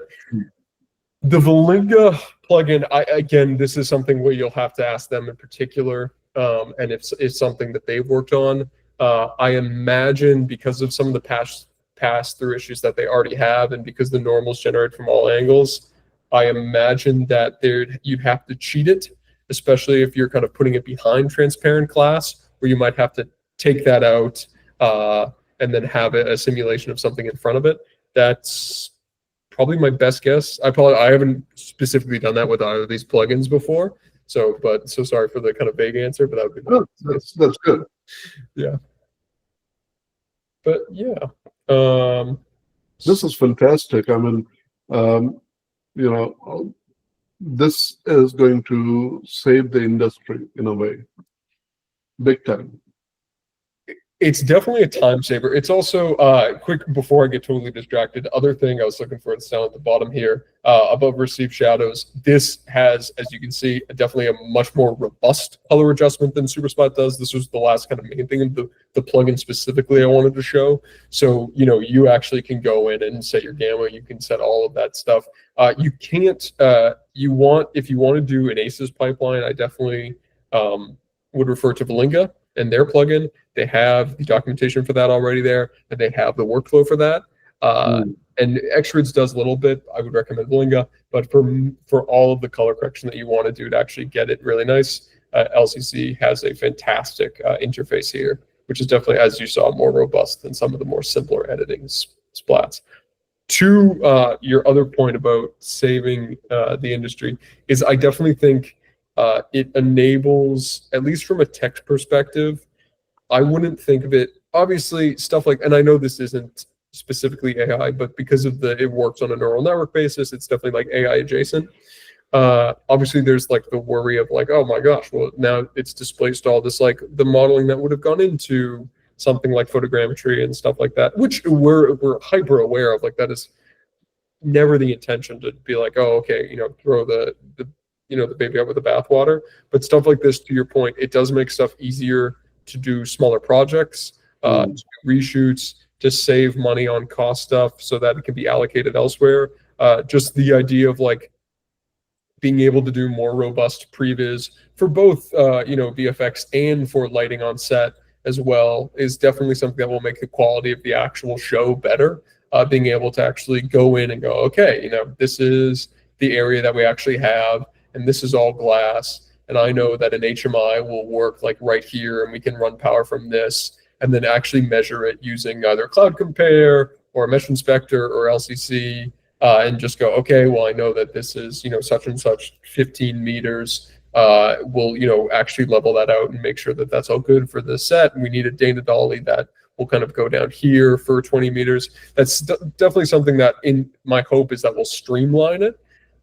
Obviously, you've got the crane there, and so you can start doing the tech viz, stunt viz. I can see this working really well for stunt viz. Even if there was a scene where horses were running, for example, and down this cobblestone. I mean, it's not cobblestone, but still. Of course, yeah, no, your point stands. It's definitely something we want to push forward, especially, and it kind of goes one step further. Like I use Unreal, and that's the stuff that I base my stuff up with, a little bit of touching into SketchUp.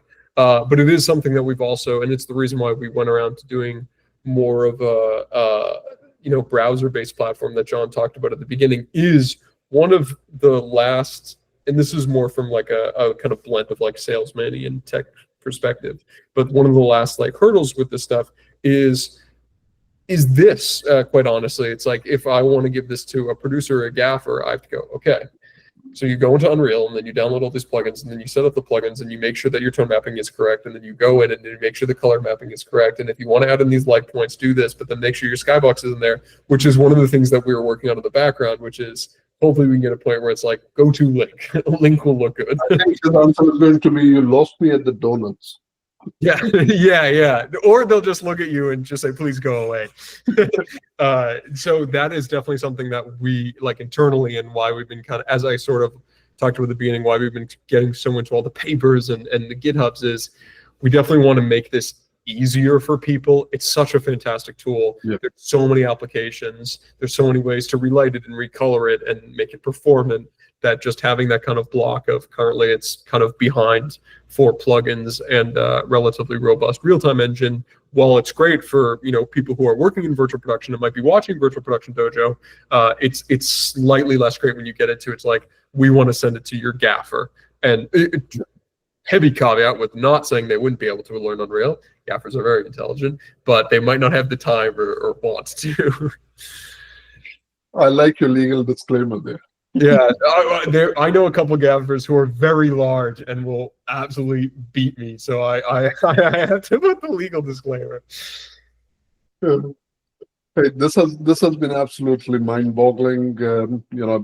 I loved geeking out and nerding out about these things. And as much as I said that I'm going to put all my information away, I just couldn't help asking some of those questions. Like, yeah. And look, in all honesty, John, Nolan, Barney, a heartfelt thank you to all 3 of you for stepping into the dojo and bringing this wealth of knowledge, the cinematic intuition and the technical precision to the table and to the creative community. The work that you're actually doing on large scale productions, but also to preserve history, to bring history back to life in a way. So your breakdown of virtual production workflows from scan to set preservation to the frontiers of the Gaussian splatting that you've showcased us today offered not just tools, but clarity, inspiration, and real-world direction. And I think that is the key component here. Technology is coming, technology is going. Solutions are always going to be the actual bread and butter earner, right? We have to be solution specific for the use case scenario. So I believe that's what you have showcased here today, that, hey, this technology isn't going to really replace those 3D modelers and Houdini simulators and everything else. It's going to add value to them by saving costs and allocating those costs where it is really needed to bring these productions to life. And you've offered not just tools but clarity, inspiration, and I think that is the biggest key. And to all our viewers who are going to watch this afterwards, all around the world, thank you for your energy and your presence. And I urge you to actually dive in headfirst and actually try it. It looks scary, but it's not. Seriously, once you get into it, you can jump back on a call with all of us and we can all geek out again. So stay connected, keep experimenting, and always keep creating at the edge of impossibility. And thank you so much once again, all 3 of you, for joining us inside the dojo. Thanks for having us. Thank you so much. Yeah. Cheers. Have a wonderful evening.